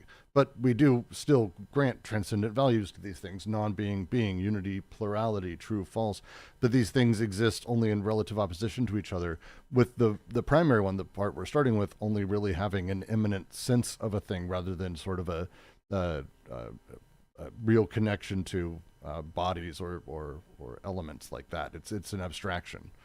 And that's the line here that ultimately we end up with good and evil, which are abstractions of good and bad, which are said concerning defining an existing mode, which qualify the latter's affections according to the direction of the variations of the power of acting. This is where good and evil and good and bad get separated inside of the fourth book of Ethics, because the way Spinoza's sort of making this play is he's like, good and bad are actually just how bodies interact. The example he gives is melancholic music might be good for someone who's feeling melancholy. It might be bad for someone who's sad, like already mourning, someone who's lost someone. Not great.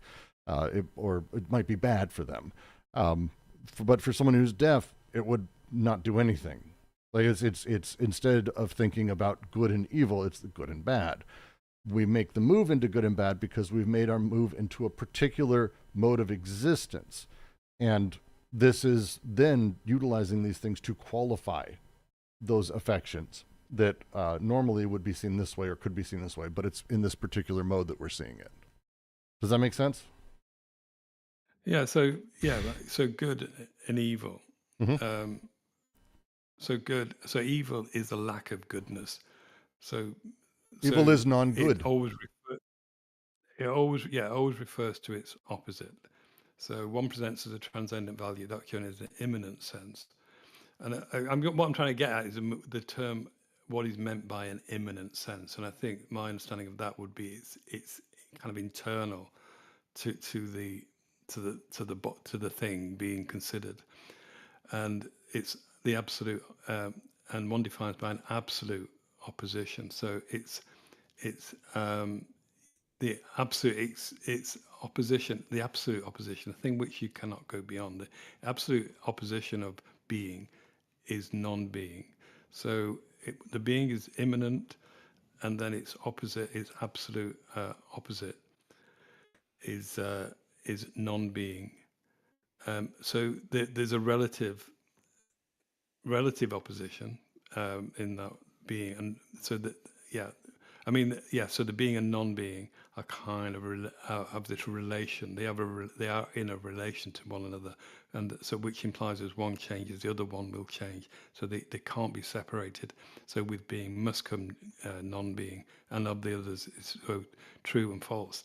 Whereas that is not the case of good and bad. So he said, so good and evil are, but what they are, they're abstracts of good and bad. So they're kind of, again, it's these imaginative understandings of good and bad. And good and bad are, again, it's the sad passions and joy. So good is joy, bad is the sad passions.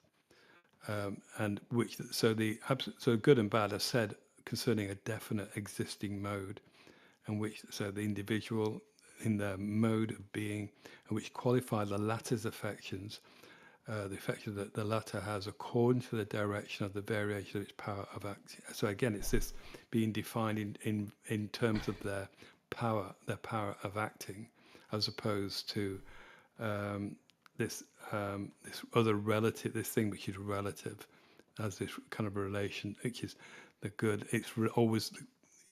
But the bad or the evil is always in relation to the good. Yeah. Yes. It makes there's a second move here that I think I want to just see if maybe I'm misunderstanding, but it feels like there's a second mode here because we're talking about the modes of the things. So when we're talking about good and bad don't really create an onus of morality within the object itself. Good or evil definitely do that.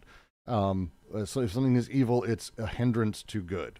If something's good, it is sort of godly would be the thing. Again, we're playing with abstracts versus good and bad, which, as Spinoza says directly, it's not that there's a positive quality in things regarded in themselves, but modes of thinking or notions we form from the comparison between elements. Thus, one and the same thing can be at the same time good, bad, or indifferent. And the example I gave earlier of music being that.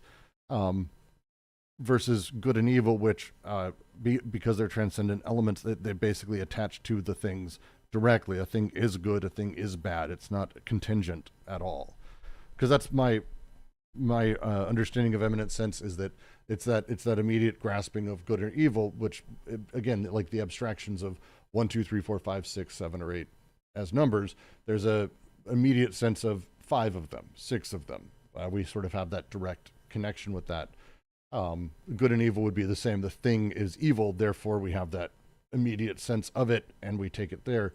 But it does very much play into defining the thing rather than the interactions of things, as Spinoza much prefers for good and bad. Yeah, so the good example of that is the Adam eating the apple. That is a famous example from Spinoza. Mm-hmm. So the idea God forbids eating of the apple. Well, why? So Adam disobeys, and that is and then releases evil. That's a kind of idea. But what Spinoza says, it's in eating the apple, we find that this disagrees with them. This is bad. It's not good. It's not good and evil, which is, again, it's a kind of it's this notion of inadequate ideas. So the ideas of the imagination are inadequate. They don't understand the effective relationship that we're entering into. So we understand this as an example of evil, whereas in effect the commandment not to eat the apple was one of saying, well, if you eat that, then it will decompose you. It'll have this effect of decomposition. So in that sense, it's bad. It kind of leads to the kind of the sad passions, the bad, as opposed to joyful. So the good and evil are just abstracts. They're just kind of built on that. We don't understand. Good and evil come from a lack of understanding of good and bad. I think and so it's an image. It's this image definitely that we. Yeah, and it creates the ability for something, for example, in Spinoza's sense of good or bad, something could be good, let's say good, but also evil, or something could be bad, but also seen as good, because again, it's removing the discussion of the nature of things, how they interact, where they decompose or compose, and how they do that, and just now there's this attribute of good and evil that can be applied to anything. Like it just kind of becomes a abstracted element at that point. I can give examples. I'll pass on doing that for right now, but it just removes us from sort of talking through the nature of things and our power to act, because good and evil, being transcendent, doesn't give a shit about those things.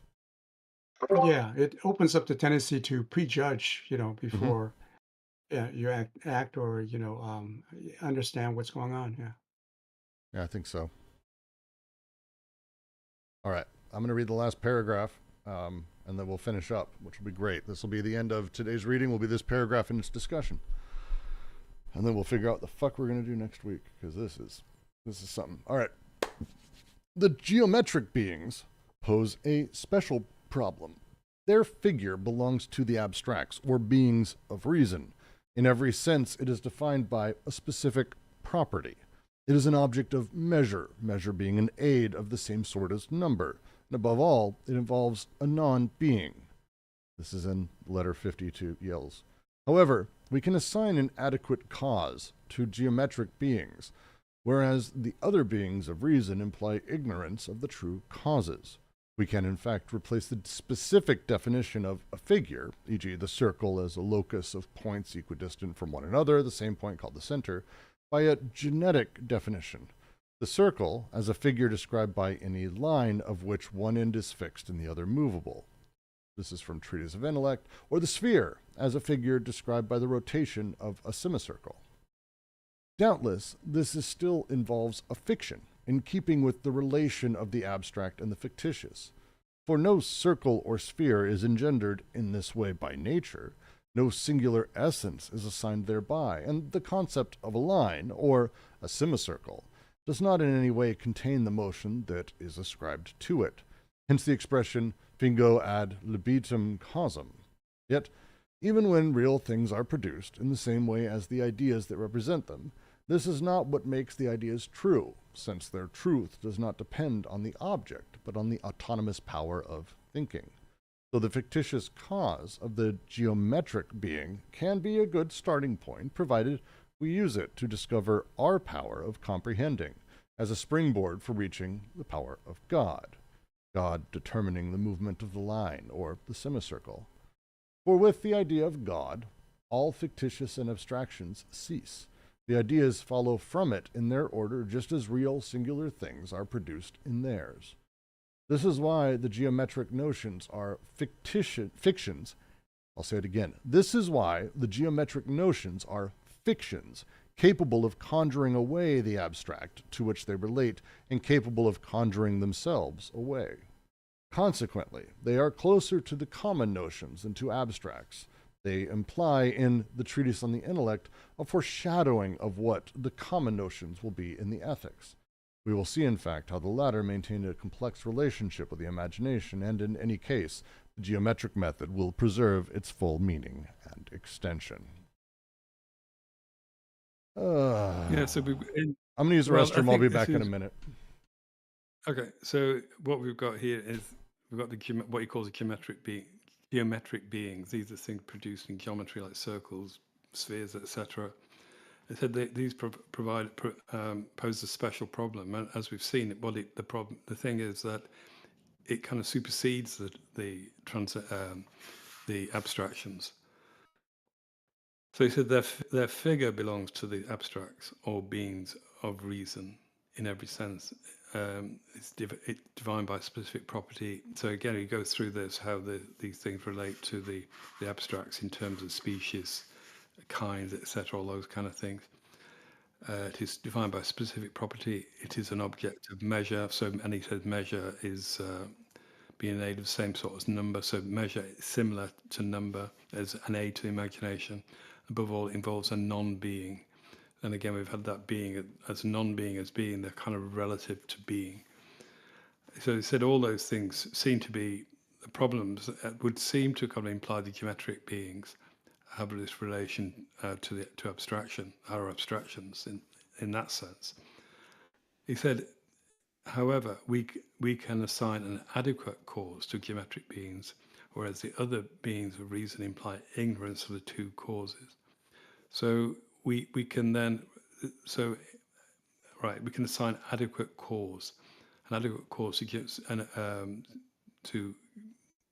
geometric beings. So this is an idea of cause, obviously cause and effect. So the cause of them, we can understand that, whereas the other beings of reason. So I think this is also the notion of adequate and inadequate ideas imply ignorance of the true causes.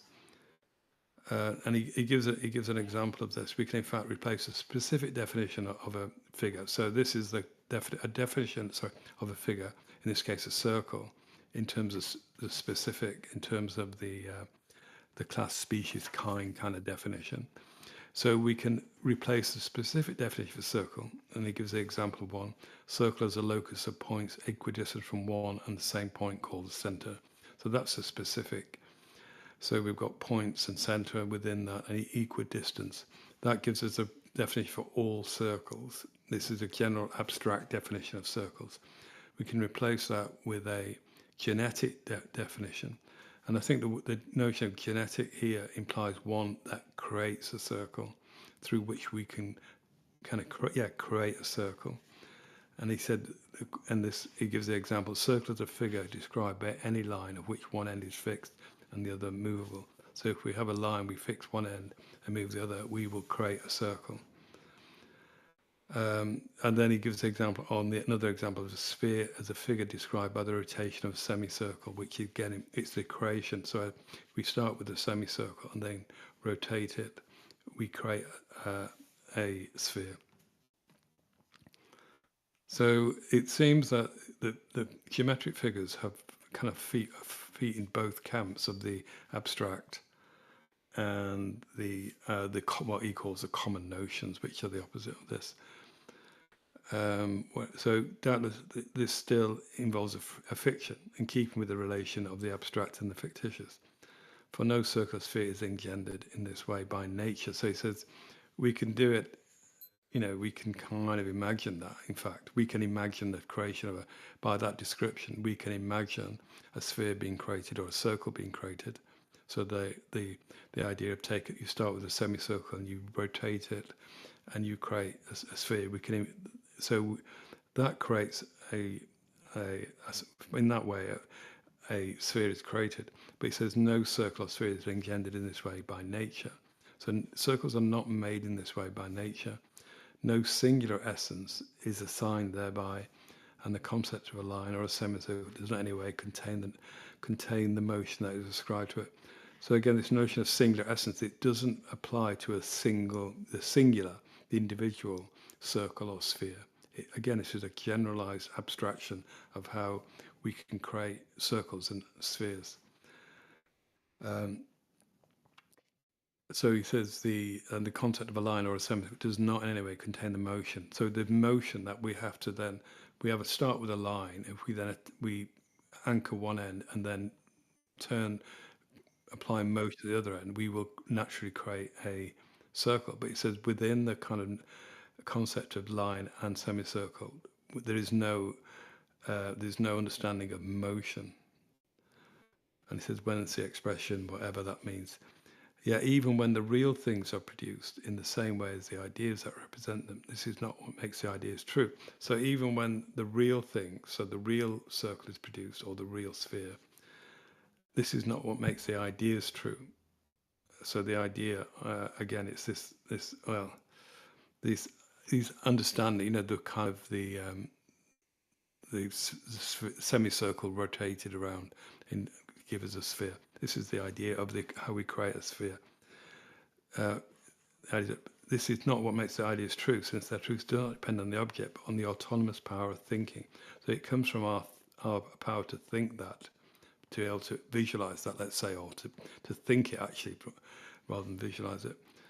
The fictitious cause of the geometric being can be a good starting point, provided we use it to discover our power of comprehending as a springboard for reaching the power of God. So this gives us an understanding of our power. The fact that if one describes this method for creating a sphere, we can create a sphere.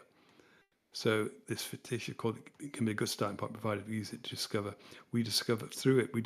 our power of understanding. And from that, we can use that as a springboard for reaching the power of God. God determining the movement of the line or movement of the line. So this kind of other thing, this God determining the movement of the line. So he says, and it's that point, the point about God, as he said that towards the end, he said, with the idea of God, all fiction and abstraction cease and ideas follow from it in their order, just as real singular things are produced in theirs. So from that, I think we're getting here the kind of the formation of adequate ideas from a kind of, let's call it a kind of from abstractions. This is how this is enabled. I said, this is why geometric notions are fictions capable of conjuring away the abstract to which they relate, and capable of conjuring, and they also conjure themselves away. Consequently, they're close to common notions than to the abstracts. They imply in the treatise on the intellect a foreshadowing of what the common notions will be in the ethics. We'll see, in fact, how the latter maintain a complex relationship with imagination. So the common notions that is being referred to here, how the common notions maintain a complex relations with a relationship with the imagination. In any case, a geometric method will preserve its full meaning extension. The geometric method is Spinoza's method a method of reasoning, Hmm. and it's intrinsic in that it can go from the imagination, the imaginative, or the abstractions, to the real, and that's so. It is an aid in this sense, not to the imagination, but it's an aid to thinking. Yeah, the phrasing, the Latin phrase he uses, "Fingo ad libitum causam," I create the cause, I will the cause to be. Um, I think is kind of the point of a lot of what he's saying here. When we talk about the geometric beings, there's really an interesting interplay when we have the circle, which is a circle is just a center point with all the points are equidistant from that. That's like basic geometry 101. Now, as we get more clever, we can start finding cool ways to construct a circle and find ways to make circles. And we can sort of use those things as clever definitions of what a circle is or what a sphere is or these other things is this interplay of I almost want to say like a clever way to consider it or coming at it from different angles is playing with the same fictions that he's talking about earlier, but because of how they operate in this way, I go through I create the cause at will. How they interplay specifically in this way is what gives these geometric elements, the geometric notions, this sort of extraordinary ability to both conjure the abstract away, which they relate to, and also conjure themselves away, which is a really great phrasing, where they kind of the thing made, the conjured element sort of disappears, and so now you have this sort of thing that layers into what is the thing, which is a circle in the case we're talking about here. And so it's really fascinating as a sort of all over on this one. I like it. Yeah, so it's a justification for Spinoza's geometric method. Yep. It does this. It allows this kind of movement from the inadequate ideas to adequate ideas, from the kind of abstractions to the common notions, I would say. This is a phrase he's using. And so this is the relationship. The relationship between the common notions and the imagination is crucial. I think it's really central to understanding Spinoza and his use of the geometric method.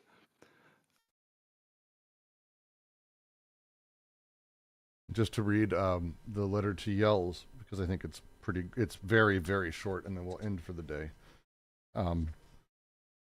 As regards to the proof which I establish in my appendix to my geometrical proof of Descartes' principles, namely, that God can only very improperly be called one or single, I reply to this that a thing can only be said to be one or single in respect of its existence and not its essence. For we do not conceive things under numbers until they have been subsumed under a common class. For example, he who holds in his hand a penny and a dollar will not think of the number 2, unless he can call the penny and the dollar by one and the same name, such as pieces of money. I have 2 pieces of money. Or coins, if they are coins.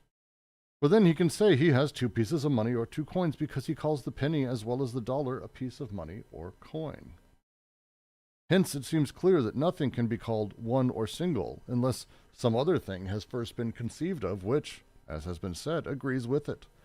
But since the existence of God is his essence itself, and since we can form no general idea of such essence, it is certain that he who calls God one or single has no true idea of God, or is speaking of him inappropriately.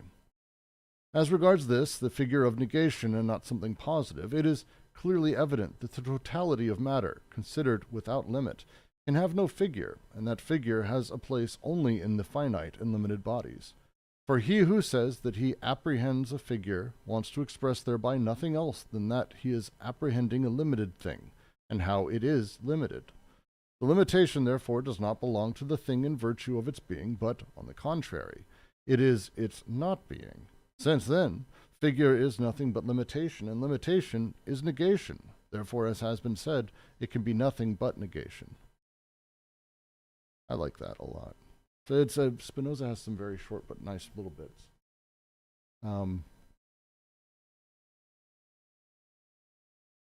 But with that, I think I'm going to say we're ending here. Any last notes or questions, JK? I hear you buzzing in. Yeah, thanks. So is he saying that by way of geometry, you can, think of this notion of God as one as not as an abstract, not as an abstraction, but as a kind of common notion um, that geometry has this power, has this quality about it that expresses the both the one and the many in terms of what God is.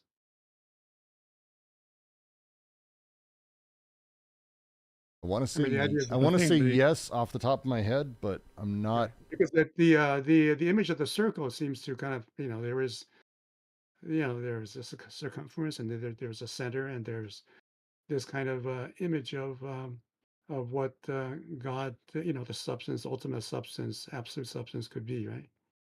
Is that what he's I think I saying? think I think the point of the geometric position I was saying earlier was, so we are subject to abstractions.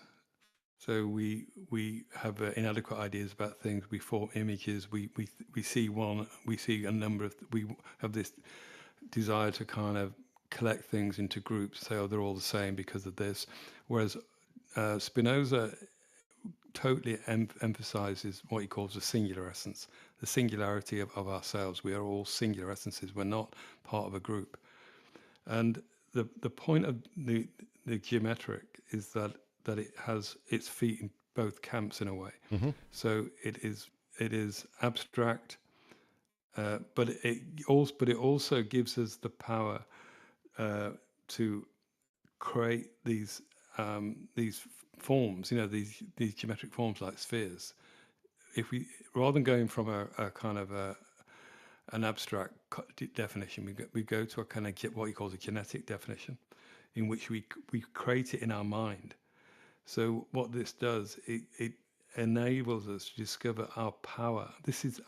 We have this power to understand this by creating this form in our head, and he calls that a springboard for reaching the power of God. And the power of God is singular to as a singular essence like ourselves. And so the power of God, and it's what is this power of God determining the movement of the line. So the line is not contained within the understanding of line. It's contained elsewhere, and it's contained in this capacity to our power of thinking or understanding, shall we say, which is It's a our springboard understanding for of reaching the power. our understanding of circle actually specifically. So like the examples, the example of line versus circle, one in motion, one not. If you just think of a circle, it's a lot of points around a center piece, perfectly shaped. Look at Derek's fucking profile pic. It's got a lot of circles. It's lines. It's not lines. It's a circle, points around a center point. That we can say, and if I were to say, cool, take a line, like take a piece of string, easier to imagine. A piece of string, one point on one side, one point on another. Stretch it out tight, and then move one side. Keep one side fixed and move the other. And you'd go, oh shit, it's making a circle. No, it's not. It's a fucking line that's moving. But we see it at, we can, I got it. Oh, this is connected to that thing. This is me understanding the movement of the circle is making, the movement of the line is making a circle. This is the effectively the power of God, as Derek's saying. So what we're talking about, the fictions that are conjured inside of the way that geometry is able to be played with like this enable really interesting sort of I don't want to say like allegory, it's the wrong word, but ways of coming at it. Because again, the line, even though like as we move that string around, it's clearly making a circle. No, it's not. The circle is the points, but now we're talking about the movement of the line as doing that.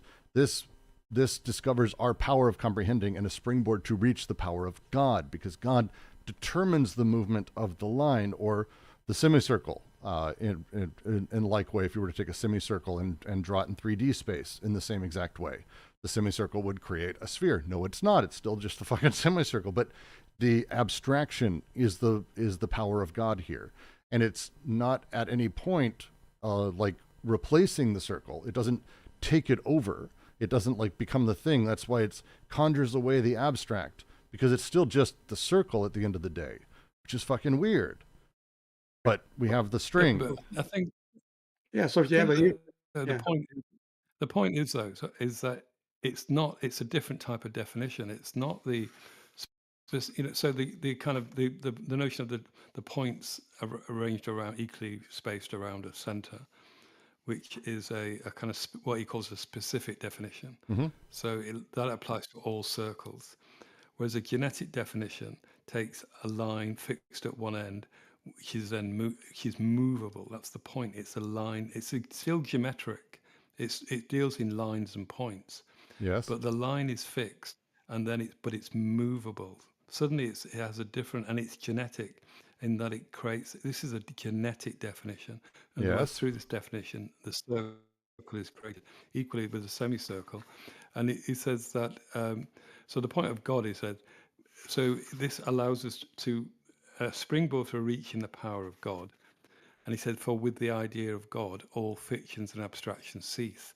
So again, it's this geometric method that Spinoza employs, which has both the abstractions, but it also has these kind of common notions intrinsic to it, has these relationship between the two. And it enables, it's a springboard for our thought to go towards God, which is where the fictions and abstractions cease. Yeah, that's why. Yeah. So So he even if said you that's why. have if you're just talking about a line, but it's an infinite line, then it would have this power of composing infinitely a circle or something like that, right? If it's an infinite line, you come back to Well, the idea of it a just says a circle. line. I mean, I think it's a line, and a line that's fixed at one end, and then this is what I mean. It's a kind of, it's an abstraction. In that one sense, the line is an abstraction. Yeah, It's not. There's no. It's not a real line. It's not real, but it's right, just an abstraction. right. But I mean, what's introduced into this, what's introduced into the geometric definition is movement. And it's through the movement that we can form a circle or a sphere. And he says this kind of movement, this is the springboard.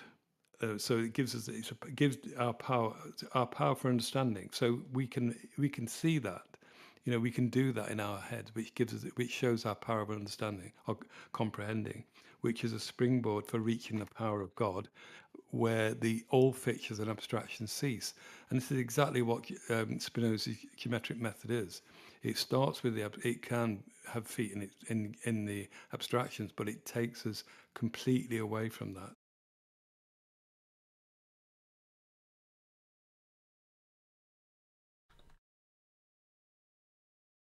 I don't know what the difference between my example of the string and what you're saying with the line. I don't get the difference. Well, I think the problem with that is that you're making it real. So The you're line is making real. a piece of string, The line is real. Exactly. No, it's not. Sure it is. It's geometric. The point of it is an abstraction, which is made No, the real. circle It's would not be an made abstraction because a real. line doesn't make a circle. It's us who make the circle by our power of comprehending. We kind of Right. see We that. comprehend the circle being made by the line, but the line exists. I think. Well, the point of geometry, nothing. It's not real, is it? I mean, the geometric figures, they're not real. They are pure abstractions. But the but the in thinking about this movement, it enables us to kind of exceed it, and well, it gives us our power again, power comprehending, which takes us beyond these abstractions, and it takes us to the point where fictions and abstractions cease and ideas follow from it. So this is kind of, in a sense, this is the formation of adequate ideas. So it goes from a specific definition to a genetic definition. I think that's the point. So, But he yeah. specifically uses the phrase we can with geometric figures, we have the ability to create an adequate cause. adequate cause of geometric beings, whereas the other beings of reason imply ignorance of true causes. We can replace the specific definition of a figure by a genetic one. The specific definition of a figure, the circle, is a point in the center surrounded by points that are equidistant from that center point. The genetic definition would be a line that goes in a circle, one point fixed, the other moves around. I would be creating that line. That I can create the circle by swinging this line around really, really fast, or a string, or whatever you want to say, because I'm making a circle. This we can do genetically. We can also have the other definition. These things are able to sort of become in and of themselves interplay. They play uniquely, but this is the power of God, is the comprehension of the circle from the line, and for us to discover the power of comprehension there by using the movement of the line to show through acting how we can create, and then we make our way to the next, like the next step and the next step. It's the way that he's sort of playing here, at least as I understand it. Yeah, he says, so the point is, right, so it says, for no circle or sphere is engendered in this way. So the kind of the line fixed and to which movement is applied. So no circle or sphere is engendered this way by nature. No singular essence is assigned thereby, and the concept of a line or semicircle does not in any way contain the motion. So this is the point of the concept. The motion, the concept of a line does not contain motion. Right. And there's no circle created, no actual circle created. Yeah, so even when real things are produced in the same way as the ideas that represent them, this is not what makes the ideas true. Since, again, we're talking about ideas, we talk about true, or I think the other way Spinoza's term is adequate ideas. Since their truth does not depend on the object, but on the autonomous power of thinking. So it's not real. It's not a real thing. It depends on the autonomous power of thinking, the power that we have in ourselves to think. So the fictitious cause of the geometric being. So we start, and again, this is a kind of link. He gives we start from a fictitious cause of the geometric being. Can be a good starting point, provided we use it to discover our power of comprehending as a springboard for reaching the power of God. So this is the point. It's to do with thinking. It's not to do with the creation of circles, which are not real. I mean, even when they are made in that way, that's not the point. The point is the thinking that it engenders. That it's a springboard for reaching the power of God. It takes us beyond the imaginary, which we are subject to, the inadequate ideas which we are subject to, and it takes us beyond to a place where thinking exceeds the fictitious, where the fictions and abstractions cease and ideas follow from it. So the ideas that follow from it are the adequate ideas, just as real singular things are produced in theirs. So again, it's ideas, and again, I think it's this split between body and thinking. And I think here it's the thought that counts rather than the body. Yes, the circles example, to say another way, I'll restate my thing, because I don't think I may have misstated. It's not saying that circles exist, or that there's a specific way a circle has to exist or whatever, but a circle as defined as such, that we have this geometric notion of it. It's points around it. We have the line, one point fixed, one point rotating, spinning around, and we create a circle. The phrase that he has here, I create a cause at will. He's actually giving a literal example of how abstraction works otherwise, by using the line and the genetic creation of this. I'm making a circle, or the line is making. I've created. There's no movement in a line. Line doesn't have movement. Circles disappear. It's very abstracted when I see it. It's not how it works. But I've created this cause, and this process of me creating a circle in this example is how I create that causation. I create the cause at will inside of other elements. And it's why Spinoza uses the geometric method sort of throughout everything, is because it's probably the most crisp and clean explanation or example of how we go about creating the cause of the thing. that it shows the process, I think, crisply, almost as a critique. Yeah, so the differences between the specific definition and the genetic definition. And the genetic definition, as you say, what it does, it creates its cause, its own cause. And so this is the kind of, so Spinoza's geometric method involves it has this definitions, blah, blah, blah, corollaries, whatever. And the definitions create their cause. And I think that's the point of it. It's thought. It takes our thought away from the imaginary. So it's like ourselves. You know, the value of the geometric is that it's an abstraction, but it then by the employment of the genetic definition. So the definitions are genetic. And by doing that, they allow our thought. So those who are kind of in reading these things, they allow their thought to go to reach the power of God, at the point at which fictions and abstractions cease, and then ideas from it follow from it in their order. Again, this is the geometric method that's been described, but in a different way. I still think I have some differences from what we're talking about here, but I am also, we are now half hour over time. And I'm going to say for here, we will end. We will next week pick up somewhere here. I'm going to assume affections because it's the next big long one. And we'll figure it out as we go. Thank you all for joining. We'll see you all next week. Pay attention, jump in. We've got a whole bunch of scheduled readings. We have a bunch actually going now on the weekends even, which is crazy. So please take a note, and we'll see you in one of those.